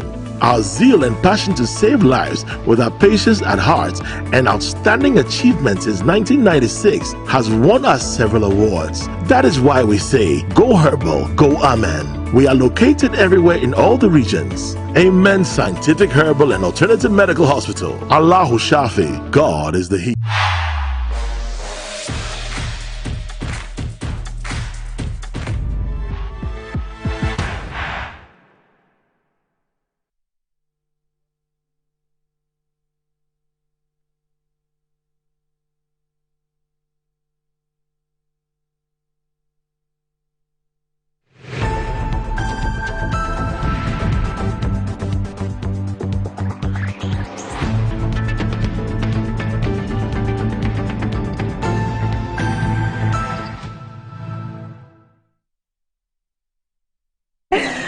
Yeah, welcome back to the program. It's Good Morning Ghana, and Sampiali sent us some of your text messages. Let me read a few. Ambassador Sampiali says that indeed Ghana needs a female running mate, but not any ordinary female simpliciter. We need a woman of quality and substance. If you have anyone more than Nana Jane Opoku-Agyeman, bring her on. Hey, Nana Jane campaign has started. Anyway,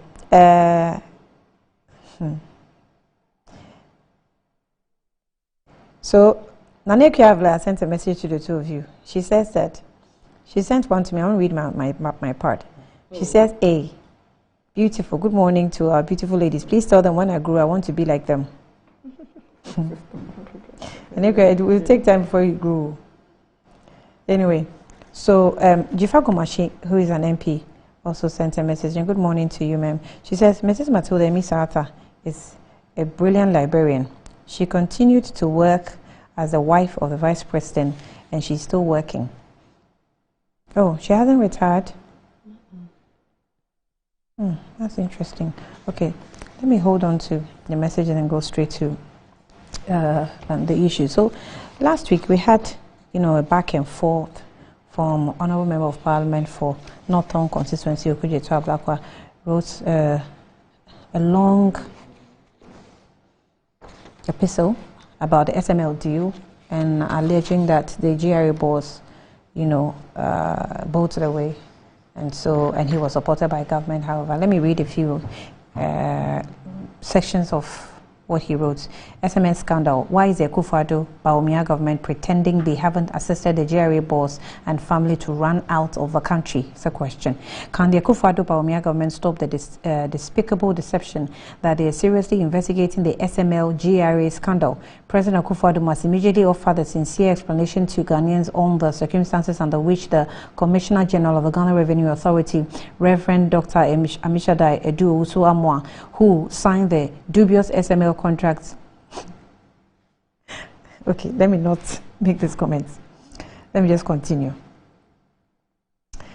Who signed the dubious contract was allowed to travel out of the country with his entire nuclear family less than 24 hours after Akufo-Addo 2nd January 2024 press statement announcing the KPMG has been tasked to carry out the urgent audit into the sleazy affair. Now, my unimpeachable and irrefutable tracking of Reverend Dr. Amishadai Edu-Owusu-Amoah reveals that on January 3, 2024, he led his family to swiftly and clandestinely leave the jurisdiction. Exactly a week ago, the entire Owusu-Amoah family departed at 7:10 on TAP Air Portugal, flight TP1527 from Kia Terminal 3. Dr. Reverend Amishadai Edu-Owusu-Amoah used an ordinary Ghanaian passport issued on June 14, 2019, with its last 4 digits being 5283. Interestingly, the runaway GRA boss did not travel with his service passport with 2702 as its last 4 digits. The service passport, which was issued to him as GRA Commissioner General on October 3, 2019. This development adds another layer of confirmation that Reverend Dr. Owusu-Amoah had embarked on an official trip. So, had not embarked on an official trip. The Owusu-Amoah's first travel destination when they left Accra a week ago was Sao Tome and Principe, or Principe as people say. And continuous tracking appears to paint a picture of a family in no hurry to return to Ghana. That is, if they will ever return. In January 2, 2024, the press statement from Akufo-Addo Bawumia presidency, signed by Mr. Eugene Ahin, Ghanaians were informed that Mr. President had tasked KPMG to complete the assignment in 2 weeks and submit appropriate recommendations to him. Now, the release additionally indicated that the President has directed the Ministry of Finance and GRA to provide KPMG with whatever assistance they will require for the conduct of audit. Now, here we are. GRA boss, who is to be audited, has been surreptitiously assisted to leave the country. It is worth noting that KPMG had only about 6 days left to report to the President. Clearly, the President much touted investigations into the SML scandal is nothing but a sham.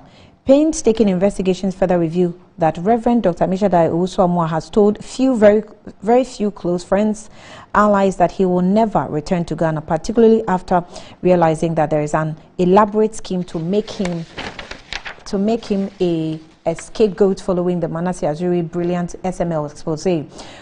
Even though according to Reverend Dr. Amishadai Owusu-Amoah, he only carried out the wishes of the same notorious looting cabal. So the NDC caucus in Parliament also shall be demanding an urgent inquiry into how Reverend Dr. Amishadai Owusu-Amoah fled Ghana. We shall seek to identify the sanction the conspirators who facilitated the disgraceful escape despite presidential assurance of an urgent high-stake KPMG audit. We shall be committed to unraveling the subsequent silent grand deception and attempted cover-up. Ghanaians must resolve to do all in our power to vote out the fantastically corrupt Akufo-Addo Bawumia regime this year. We must uproot the government of endless monumental embarrassments. We've had enough for God and country, he said. So, GRA, quickly responded to this. On 11th of January 2024, GRA says that the attention of the Ghana Revenue Authority had been drawn to the Facebook post by Honorable Samuel Ekudzeto Ablakwa and the online publication by the guestextractive.com on Wednesday, January 10, 2024, captioned Ablakwa writes, GRA boss absconds over SML GRA investigations. Management of the GRA wishes to categorically state that the Commissioner General of the GRA, Reverend Dr. Amishadai Owusu-Amoah, has not absconded as stated in a said publication. The Commissioner General is currently on a scheduled 6-day leave, which had been approved a month ago. Reverend Dr. Owusu-Amoah will resume work on Monday, 15th of January 2024, while on leave. Every engagement that is required of him or GRA in the audit by the KPMG is being diligently attended to by either by himself or one of the commissioners. Management of GRA finds the publication to be a total misrepresentation of facts. That is mischievous, sensational, misleading, and deliberate attempt to damage the reputation of the Commissioner General, Reverend Dr. Amishadai Owusu-Amoah, and the GRA as a whole. So we hereby demand the immediate retraction of the said publication from all media platforms and unqualified apologies from Honorable Samuel Ekudzeto Ablakwa and the guestextractive.com for the misrepresentation of facts. Management of GRA wishes to assure the public that we are committed to our mandate of revenue mobilization to with integrity, fairness, and professionalism. It's issued by the Communications Public Affairs. Now, Samuel Ablakwa also replied again, and he said that I have become aware of the GRA statement. Let me assure GRA that I do not owe them in an apology, and they surely are not going to get one. The GRA response abysmally fails to discredit findings of my unimpeachable parliamentary oversight. Consistent with the revelations published, the GRA has only confirmed that Ghana is the only country in the world where the President orders a crucial audit into the ginormous scandal, and the head of the organization under audit is currently allowed to proceed on leave and assisted to travel outside the country during the said audit. Absolutely incredulous. Under another incorruptible president, this GRA boss would have been fired for daring to leave the jurisdiction during such a high-profile national audit into the create, loot and share. The create, loot and share scheme he collaborated with Ken Oforiatta to perpetrate. The GRA further states that blah blah blah. Okay, I think this was cut. Okay, the GRA further say that Reverend Amishada Owusu is on a 6-day leave and will resume work on January 15, which is today. Okay. Now, this does not add up. The GRA's commissioner left Ghana on January 3, 2024. A few hours after January 2, 2024, presidential directive of the KPMG audit, leaving Ghana on the 3rd of January 2024 and resuming work on 15 January 2024, which instructively is entire period of the promised 2 weeks audit, cannot be described as a 6-day leave. Okay, do you get the calculation? Now, this bizarre development is blatant or official untruths are bound to happen when a corrupt government opts for deception and a grand cover-up instead of an honest, transparent, and credible investigation into the $100 million scandal, SML scandal. Nothing will stop us from pursuing our constitutional mandate of parliamentary oversight, forward ever, backward never, for God and country. So this was also the response or the backlash that came from Ablakwa to the GRA. Antoinette, I'll start with you this time around. What do you think this is a fair observation of? I mean, Ablakwa is seen to be in the area of trying to track flights, especially for persons he suspects as an MP of being involved in corrupt activities or alleged corrupt activities, and he puts out his findings as and when. You are a researcher, maybe you can tell me that maybe the way he does it is wrong or right. I don't know if he's trying to be an analyst or he's going into investigative journalism or, well, it was a fourth estate that came out with the initial, and I think there has been responses to this. I don't think I support the fact that he now delves into the personal and private life. If there's an investigation and you think that you want to petition or put out a statement and you have credible evidence, we have the Office of the Special Prosecutor, go ahead and do that. But to keep putting statements out in the public, and these days, the internet has a way of creating a new face for you or a new image for you. And why would you want to do that to a man of such integrity? Nobody is guilty unless proven so. And the president has gone ahead and issued, KPMG is a reputable audit organization. It's an international organization with standards. And the president says, go ahead and audit and come out with the information. Why wouldn't you allow the public the decision after KPMG has come out with its audit? Then now you accuse Reverend Amishadai of fleeing, he has absconded. The GRA has come out with a statement and has said he hasn't gone anywhere. He's on leave, a leave that was approved a month ago. So it doesn't mean that as a head of an institution, when there's a situation and an order has been given and that is being audited, has he become a criminal? Is that why he's not supposed to leave Ghana? So supposing, we don't know for what personal reasons he has to go or why he applied for the leave. Would you say that because of that he can't go anywhere? I can remember an Ablakwa who was being served with a notice and there was a merry-go-round issue about it and etc. So for me, we should allow the due process to happen. I don't think anyone is going to stand in the way of the due process happening. Has KPMG come out and said that Reverend Amishadai is not giving them the needed documentation? That hasn't been reported. So what is it about him absconding?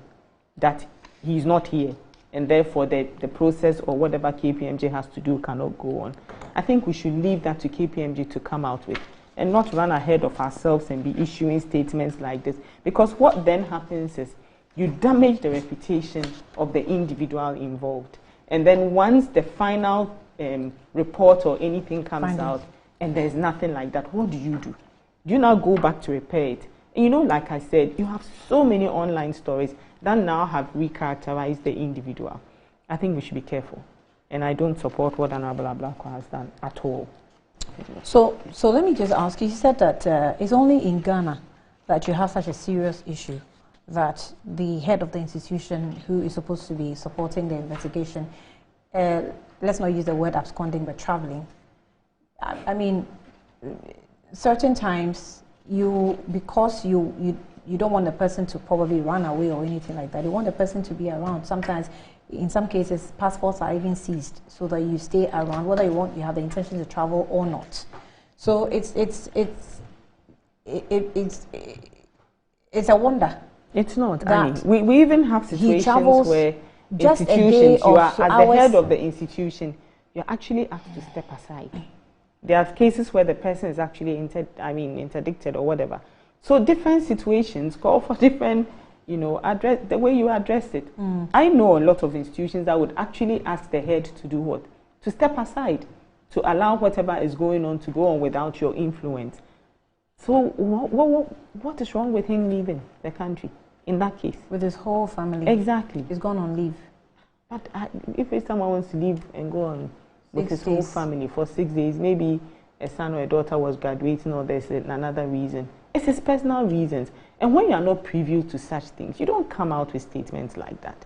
And for me, monitoring people's flight details, I've always wondered how he does that.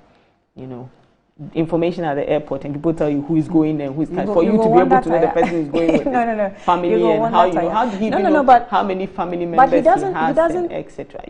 No, the statement that he brought, I thought that was very intrusive. With the monitoring of Reverend flights, Amishadai's he doesn't go out of his way to monitor private people. People send the information to him. He goes out of his way to monitor public servants who find themselves in the midst of scandals. But his wife and his children are not public servants. But he didn't mention his wife and children. And he's with his whole family. Yes, but he didn't mention anybody. He's only telling you the nature of his... But you don't know the reason for which he's traveled. You didn't check to see if he's on leave.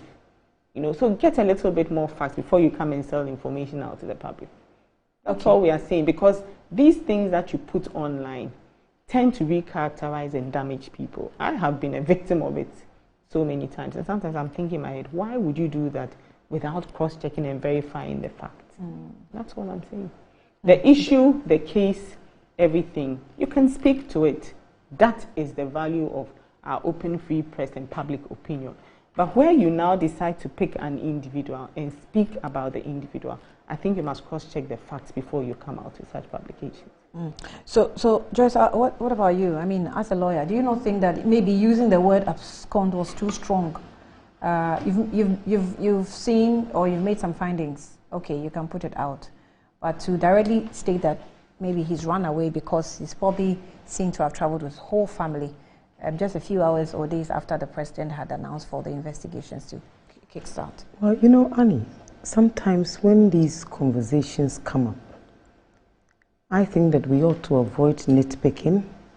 The test that we need to apply in terms of governance generally is that what is the logical conclusion? What is the reasonability test? How will a reasonable person out there perceive what has happened and the facts that are available to all of us? This all started with an expose by the Fourth Estate regarding a contract on, assurance in terms of fuel importation and all of that and distribution. And so we all watched how this played out. We watched how the persons who were actually named were unable to give any logical or reasonable responses. We do know for a fact that there really was no competitive tender for this process. Secondly, it was almost as if it was shrouded in some level of secrecy. They had proclaimed at some point that the GRA said that they had actually received about 300 million. All of these things were actually distortions, and none of these have been proven. Indeed, the GRA came out very quickly to state that they don't recall ever putting this statement about how much had been saved because of the work of SMI, or is it SML, to their business in terms of tax collection. What is the reason why this has become topical? There are just too many of these things that are going around. And that is a challenge. Unbridled corruption, rent-seeking of a kind never seen before, the inability of the powers that be to contain and control this level of graft, historic graft, that has rendered us all poorer, increased hardship, increased cost of living, increased inflation because you have inexplicable wealth. Money is being thrown about left and right. because there is so much money in the wrong hands. There is absolutely nothing wrong with these investigations being carried out. There's absolutely nothing wrong with people being allowed to run commentary on matters that are within the public domain and within the public purview. There's also absolutely nothing with whether or not people have arrived at the right conclusion, the time of people's interventions, and what they think or make of these stories. We were here when we heard about PDS, we heard about Ameri, we heard about Ajapa, and many others. Annie, at the time when all of these things were taking place, similar investigations were conducted. How have those investigations impacted on the fight or promised fight against corruption? Absolutely negative. It is also very rich for us to start to question why people want to wade into certain conversations or debates. Why not? We were here when our president went around globe-trotting and chartering all sorts of expensive aircrafts and flying around at the time when this country was nearly bankrupt. We were here when pensioners were being asked to allow for government to do what? Give them haircuts and take their investments and refuse to pay back, refuse to pay the interest, and yet there were private companies benefiting and profiting from these arrangements. So certainly a matter of this kind demands enormous, enormous, enormous discussion. And there is no reason why we should doubt what perceptions can be out there. At a time when any individual, in terms of our governance structures, look, every leader owes a fiduciary responsibility or obligation to the institutions that they govern or they lead. So at a time when there is this huge, humongous act of corruption, whether or not you have been directly fingered or otherwise, there is obviously an investigation going on. There is a matter of enormous public interest. You will expect that any responsible leader, even if you've been granted legally a leave of absence, one that is well deserved, unless of course a medical leave, unless of course you are known to have a certain ailment that requires you to receive medical attention, there must be a certain emergency, but certainly not an average leave or a normal vacation with one's family. I think that when you are in the public office, all these things become what? Public information. And so you cannot take a leave of absence, whether you are traveling with your whole family or by yourself, and people wouldn't know. Even your medical records are things that people expect to know. Look, I have no doubt in my mind that there is every attempt to cover up this terrible, terrible, terrible, terrible, terrible story. There is every attempt, like all the others, to create a certain approach, a barefaced attempt to steal, rape, and plunder this country as we've seen over the years. Nothing has changed. Look at the Corruption Perception Index, Annie. What has changed? In all the conversations about matters that were referred either to the Special Prosecutor, to KPMG, to PwC, you name it. How have we fared in the aftermath of these conversations? Either individuals are cleared because they went to charge and they came out and they said they had done no wrongdoing. We were here when even Charles Bisu was cleared, if you remember. We remember the matter of the Honorable Apojinapo in particular also. And these are all matters that will be forward. The Commission on Human Rights and Administrative Justice. So most often than not, we do know that we will not get justice. We will not get fairness. That these matters are not dealt with equitably. That they are dealt with political lenses. That look, all of our institutions of governance have been totally destroyed. There are very few or muddied reporting lines. There's very little accountability. There's almost no transparency whatsoever. Look at the Auditor General's report. Look at the things that go out there and are totally sole source, on the blind side even of the agencies that are most likely to benefit from whatever impact it is they intend to generate. So let me state without any fear of equivocation that at a time when the President has deemed it fit suo motu, and on this occasion note clearly that it wasn't referred to a special prosecutor for whatever reason, as in the case of previous acts of graft and corruption that were reported. This one has been reported to KPMG to audit. Is that not the case? Whatever they are going to be auditing or not auditing, we all wait to see. But in the course of that audit, the one individual at the helm of affairs ought not to be on vacation. And all of us, when we have exigencies of the day, we don't take family vacations, we don't take leaves of absence. How is that possible? Look, there is an attempt to undermine all of our attempts at governance. an attempt to undermine what we call democracy. When we were in government, Annie, a lot of the CEOs, in my ministry in particular, all of them were maintained, most of them. There were times when you'll be looking for chief executives even to go out there and do certain things for you, and they'll tell you they were not politicians. They were not nominated or appointed to come and do politics. But I don't recall a time when there will be any investigation involving either of the chief executives that we had, and they will have the audacity or the liberties to go on vacation. That is unheard of at any given time. And there can be no reason why we would absolve the president of any responsibility in this matter. And you know, it means that no seriousness is attached to this. It means that there is absolutely nothing going on. It means that the amounts of over $1 million, $24 million being paid is like change in the scheme of things. Do you know what $24 million can do for our rural poor, for our urban poor, for our lack of housing? I saw a bill where somebody was constructing affordable housing for way under 2 million Ghana cedis, and I was shocked. So multiply that by the numbers of poor people that we have, people living under the poverty line. And yet we have a chief, a boss, a political appointee who still has the luxury of going on a vacation, taking a leave of absence, at a time when his whole obligation, his duty as a leader has been brought into dispute and questioned, that he will not even stay to clear his name, to answer questions when required, that Parliament has even promised that there will be a full inquiry into this matter. So when that time comes in 2 weeks, who will be appearing before Parliament? The responsibility starts from the President, it comes to the Finance Minister, and then of course it dovetails into the Chief Executive, who is currently on leave. Honey, we are playing with words here. In very simple terms, I cannot connote any harshness of any word. I cannot connote that there's any dishonesty in any manner in which people react to this story. There's just been so many of them. Look at the stories that the Auditor General has exposed. There are the companies that have been listed across the length and breadth of this country. We now have governance being reduced to everybody being a politician, from the cleaner to the top. Everybody is playing politics, and that is where we are. When I came to serve at a point as a deputy minister, I was the head of legal and estates.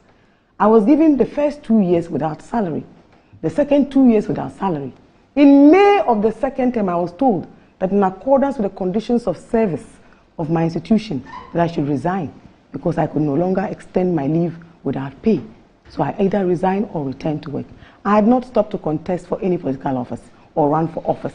I was nominated as a professional to serve as deputy minister.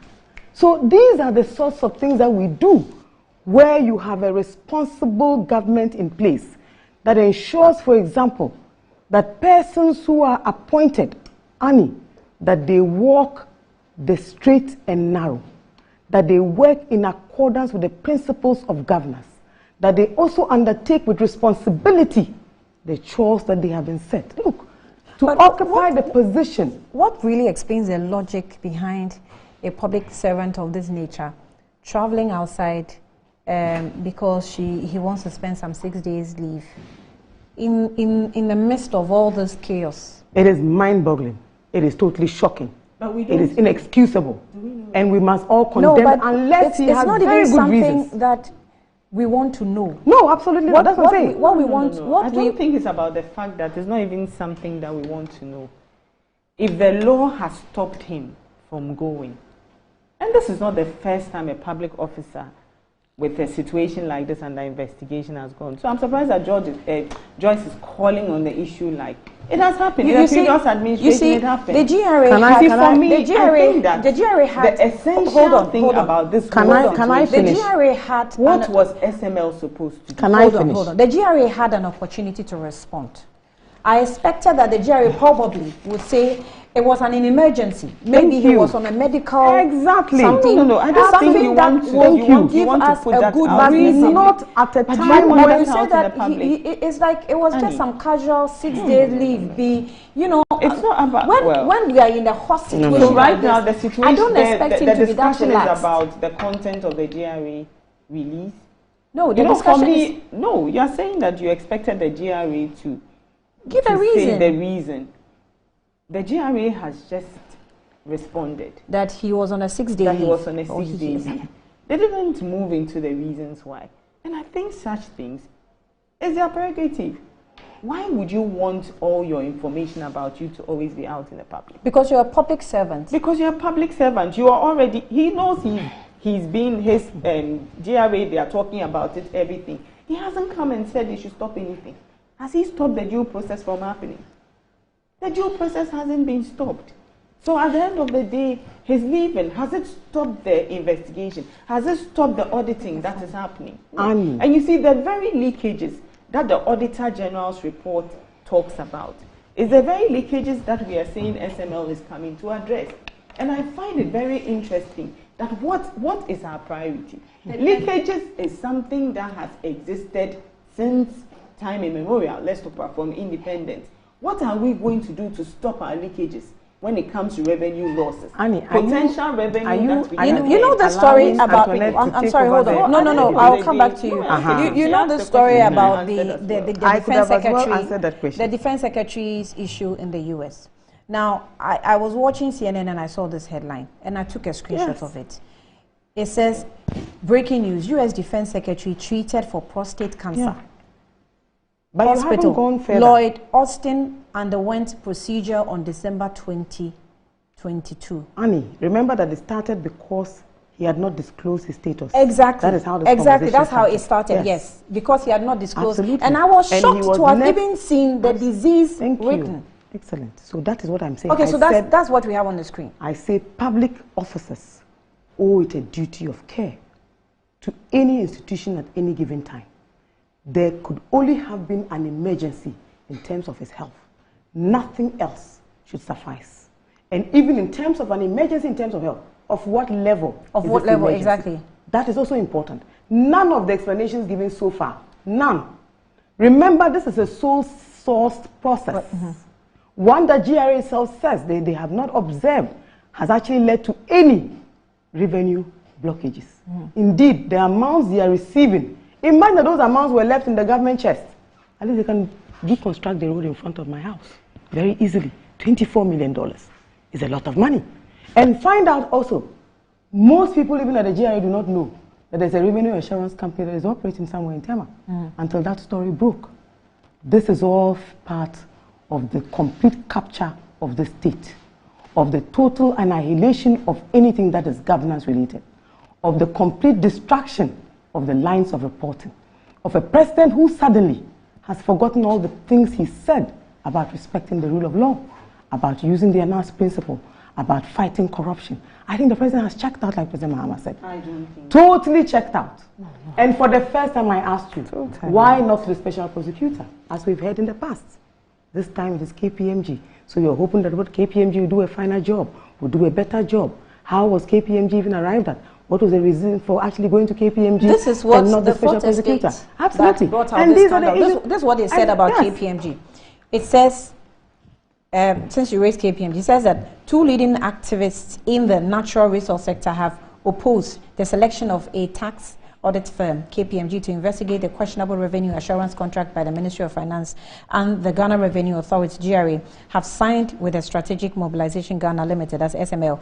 Now, Bryce Simmons of Imani Africa and Benjamin Boache of the Africa Center for Energy Policy, ACEP, say KPMG, which also provides the services to the GRA, must be caught in a conflict of interest situation and may not have the right powers to conduct a thorough audit. For Bright Simon, Vice President of Imani, the firm should reject the President's request to save its reputation. KPMG's practice oversight bosses should prudently preserve the firm's reputation and drop this assignment. This issue is a hot political potato right now.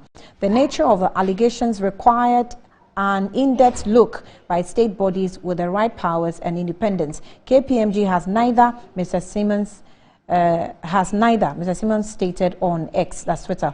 So the Executive Director of Africa Center for Energy Policy, Ben Boache, also cast doubts on KPMG's ability to do an independent work. KPMG has its integrity at stake if it accepts this job. So it is a client of GRA, and its investigations against the leaders of one of the large portfolios is exceedingly suspicious, simply unethical, Mr. Boachi stated. So you see what KPMG is also, involved in now. Now, if you have the GRA boss making such moves, there's suspicions of traveling outside the country. Also saying he's absconded. I thought, you see, let's just. I said making such moves. You are trying to make it a little bit. No, Annie. I don't think that we are using this to now pass judgment on His Excellency President Akufo-Addo because he has issued it. No, the backstop. And that's why he has come out. He said, and KPMG is GRA's auditor. We've never had any problem with that, have we? So but why would they now be auditor and now come and hold the revenue assurance? If we still believe that whatever they have brought out is still not, we still have a chance to go to the OSP. I'm surprised. Why does this administration that never did anything about corruption? This government no office of the special prosecutor. This government was under fire. See where she's going to. This government see where she's going to. She's talking a lot about what let me tell you. You seem not to have a problem with conflict of interest. We don't care. They simply don't care. What conflict of interest? They simply don't care. It's an audit of GRA. So if GRA finds itself in this complication. Due processes. Why do we always call and pass that? No, for me, is when there SML came, I also hadn't heard anything about it before. Hold on, is there anything? So we are all realizing, and you see, the thing is, one of the things that we all need to be careful about is every day unfolds with news. Every day unfolds with more revelations. Can we just sometimes allow some of, because when it comes, it changes the narrative, it changes the story, it makes us relook and reassess the situation. You understand where I'm coming from? And sometimes I'm waiting for the comprehensive or the whole thing, and then you can really ask yourself, what does this imply? What does it mean? As at now, we all don't know what he took the 6-day leave for. But we are running ahead of ourselves with all sorts of conclusions. He absconded, he did. For me, I don't think that is a right way to judge people's character and personality.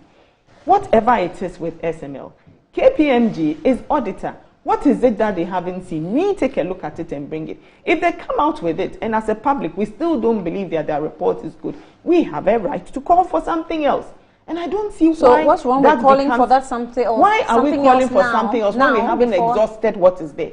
Have we exhausted what is there? Is KPMG the only audit firm in Ghana? Okay, so apart from KPMG auditing GRA, who else? What do we? Oh, you wanted what is the PwC? We can have any other investigative so body. Why not KPMG? Because KPMG is an audit.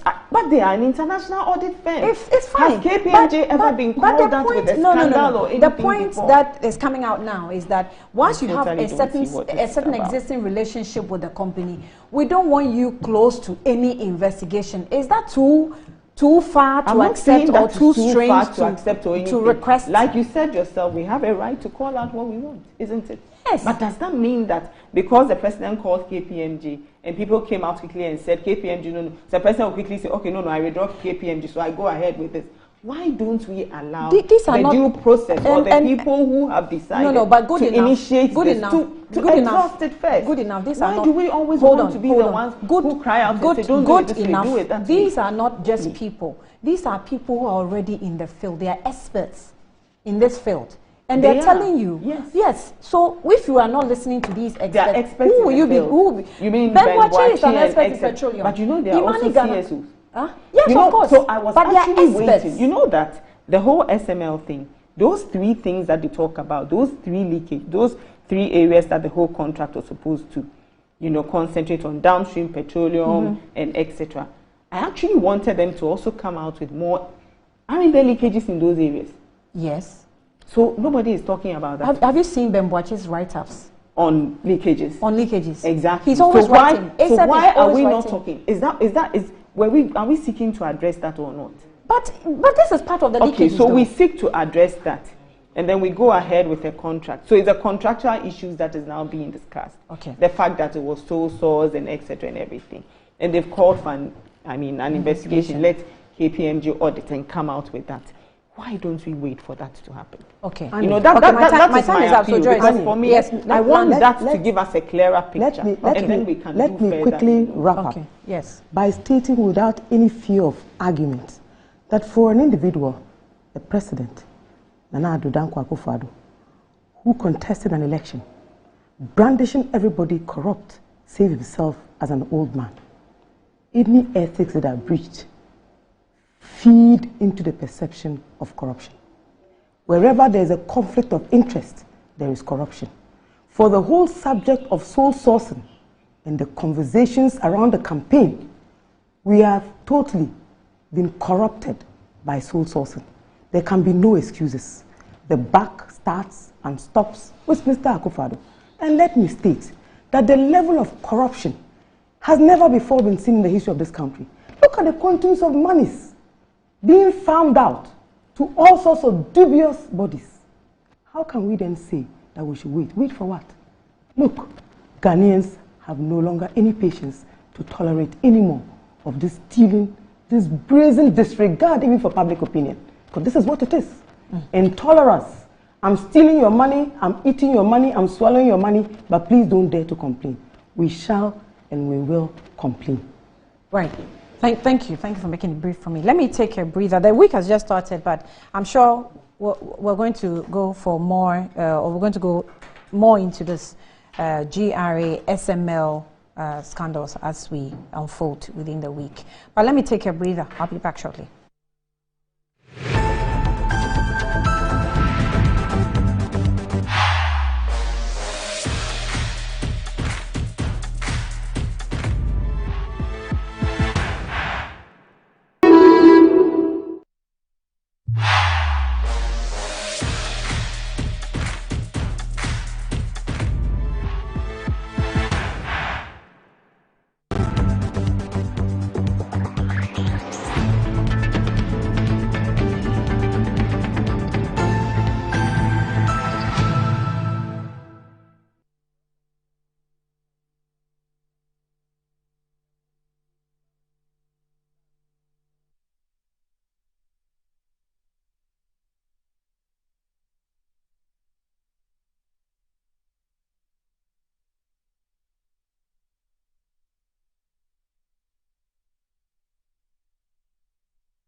All right, you're welcome back to Good Morning Ghana. Let me just remind you that Game Park Game Limited says that if you want to be a tycoon, you want to be on this game, it says, I remember who's got the mullah, got the power. So download the Game Park Games app on the www.gameparkgame app and by dialing *946# on all networks and choose the numbers from 0 to 9. Choose the numbers from 0 to 9. It's easy to play and easy to win. So make some money on that. Betway Cash Out is also saying that Aiko and Ayesoko Betway Cash Out just got better with enhanced early, partial and auto cash out features. Lets you cash your bets out early and cash out the portions of your ongoing bets, or even set your bets to cash out automatically.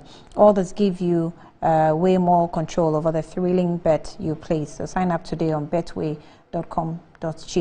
Terms and conditions applied and is regulated by the Gaming Commission of Ghana. And also, Kel Charcoal toothpaste is available on the market. It's for persons between the ages of 6 years and above, and you can use it. It's not the one for the kids. This is for general people, made from the pinnacle of plantain and charcoal. So very healthy for your use. Get Kel Charcoal toothpaste on the market today. Also, Angel Cola offers you with some various flavors: orange, mango, peach, apple, lime for your events and all programs that you want to carry out. Angel Cola comes with different vitality and maintain fluid in normal balance. Call them for offers 0244-832-286 or 0507878668 and they will come to your doorstep. Also, Kingdom Real Estate is offering you some more affordable housing facility on sale, and our facilities are located in the Ekwapim Ridge, and you want to contact them, 30 minutes drive from Accra, and call them on 0559-761-144 or 0555-621-611.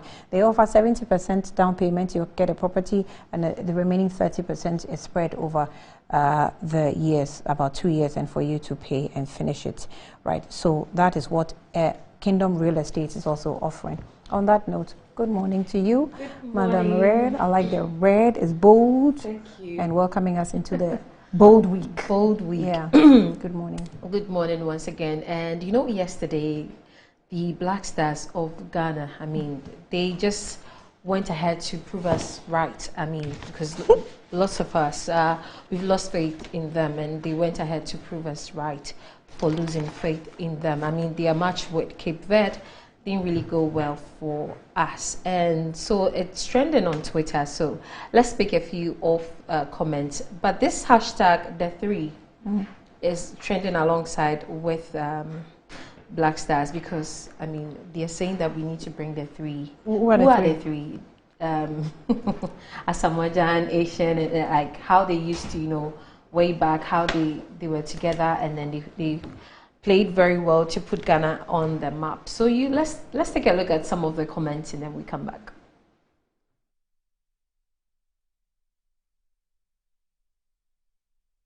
This particular one, good morning Ghana, 2-1, and that is our very own Vice President. And so anytime I see that picture, so this, what's his name? Achekwi. So says, greeting us like this, yes, is he happy? Yeah. He says that I've had enough. Take me back. I want my old Black Stars back. The three amazing, or even four monsters we had playing were Asamoah, Nation, Muntari, and Stephen Appiah. Now we have babies. We have babies, they are saying. Now this one, just look at the face on this guy's, the face of this guy. He's so disappointed. It's like saying, why Black Stars? Why? And it's a whole video, like he was giving account of how they used to play back then and the disappointment over and over again. Ghanaians are really, really disappointed. This one says, why did Jordan Ayew change positions with Ernest Nuama? The guy was a threat for the Cape Verde defenders on the left flank. Okay, that is from Dr. Bobileka. Okay, international football is too funny because person he did play fullback for club side goal where number 10 play free role for national team because he's the most technically gifted player the country has ever produced. But Annie, I mean, should we give up now, or do you think that things are going to get better? What can you do? If you're giving up and go and support who? I swear. You can't support anybody. You were born here. You have Ghana in your blood. You have no choice. You will die here. You just can't keep praying. Okay, so Annie, lastly, the standard on. You know that guy. It's also trending as well. No, he has finally given up. He go over Guinness Book of Records. But how exactly? And we have to blame Hilda Bassi. She started all these. Like, oh no. Wow. But she started, and then Ghanaians were supporting. How did she start Guinness Book of Records? No, but I know that Guinness Book of Records was already there. But you know, she brought the highlights to that particular records. Like she started it, like it being popular. Oh, but Annie. Anyway, so yes, Peter has given up. I mean, how do you stand for 7 days? Hey, he has given up. Unfortunately, he couldn't. Even the Guinness Book of Records people know that it is wrong medically.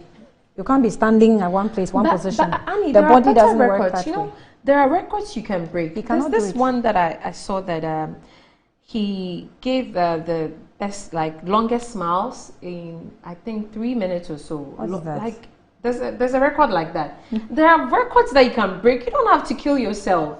So go and smile for 5 minutes.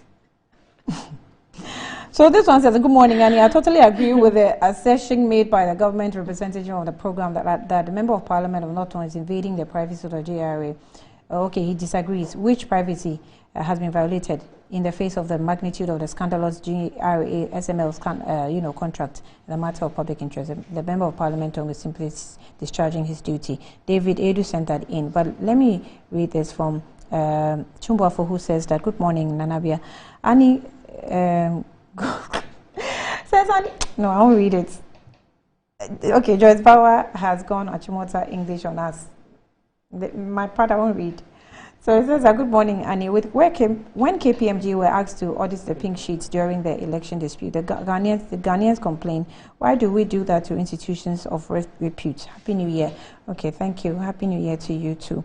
President, good morning, Annie. Greetings to the ladies. I must say that I'm impressed with the young doctor's ability to justify the obvious trickish behavior of GRA boss. You ladies speak so well about women being appropriated, and our ladies in the studio has eloquently justified it. All right, thank you. Annie, you look super, thank you. But we'll end here. Yes, we'll end here. Yeah, thank you very much. Thank you. Thank you for watching. We've opened the week and everything will continue, God willing, till Friday. Thanks for watching.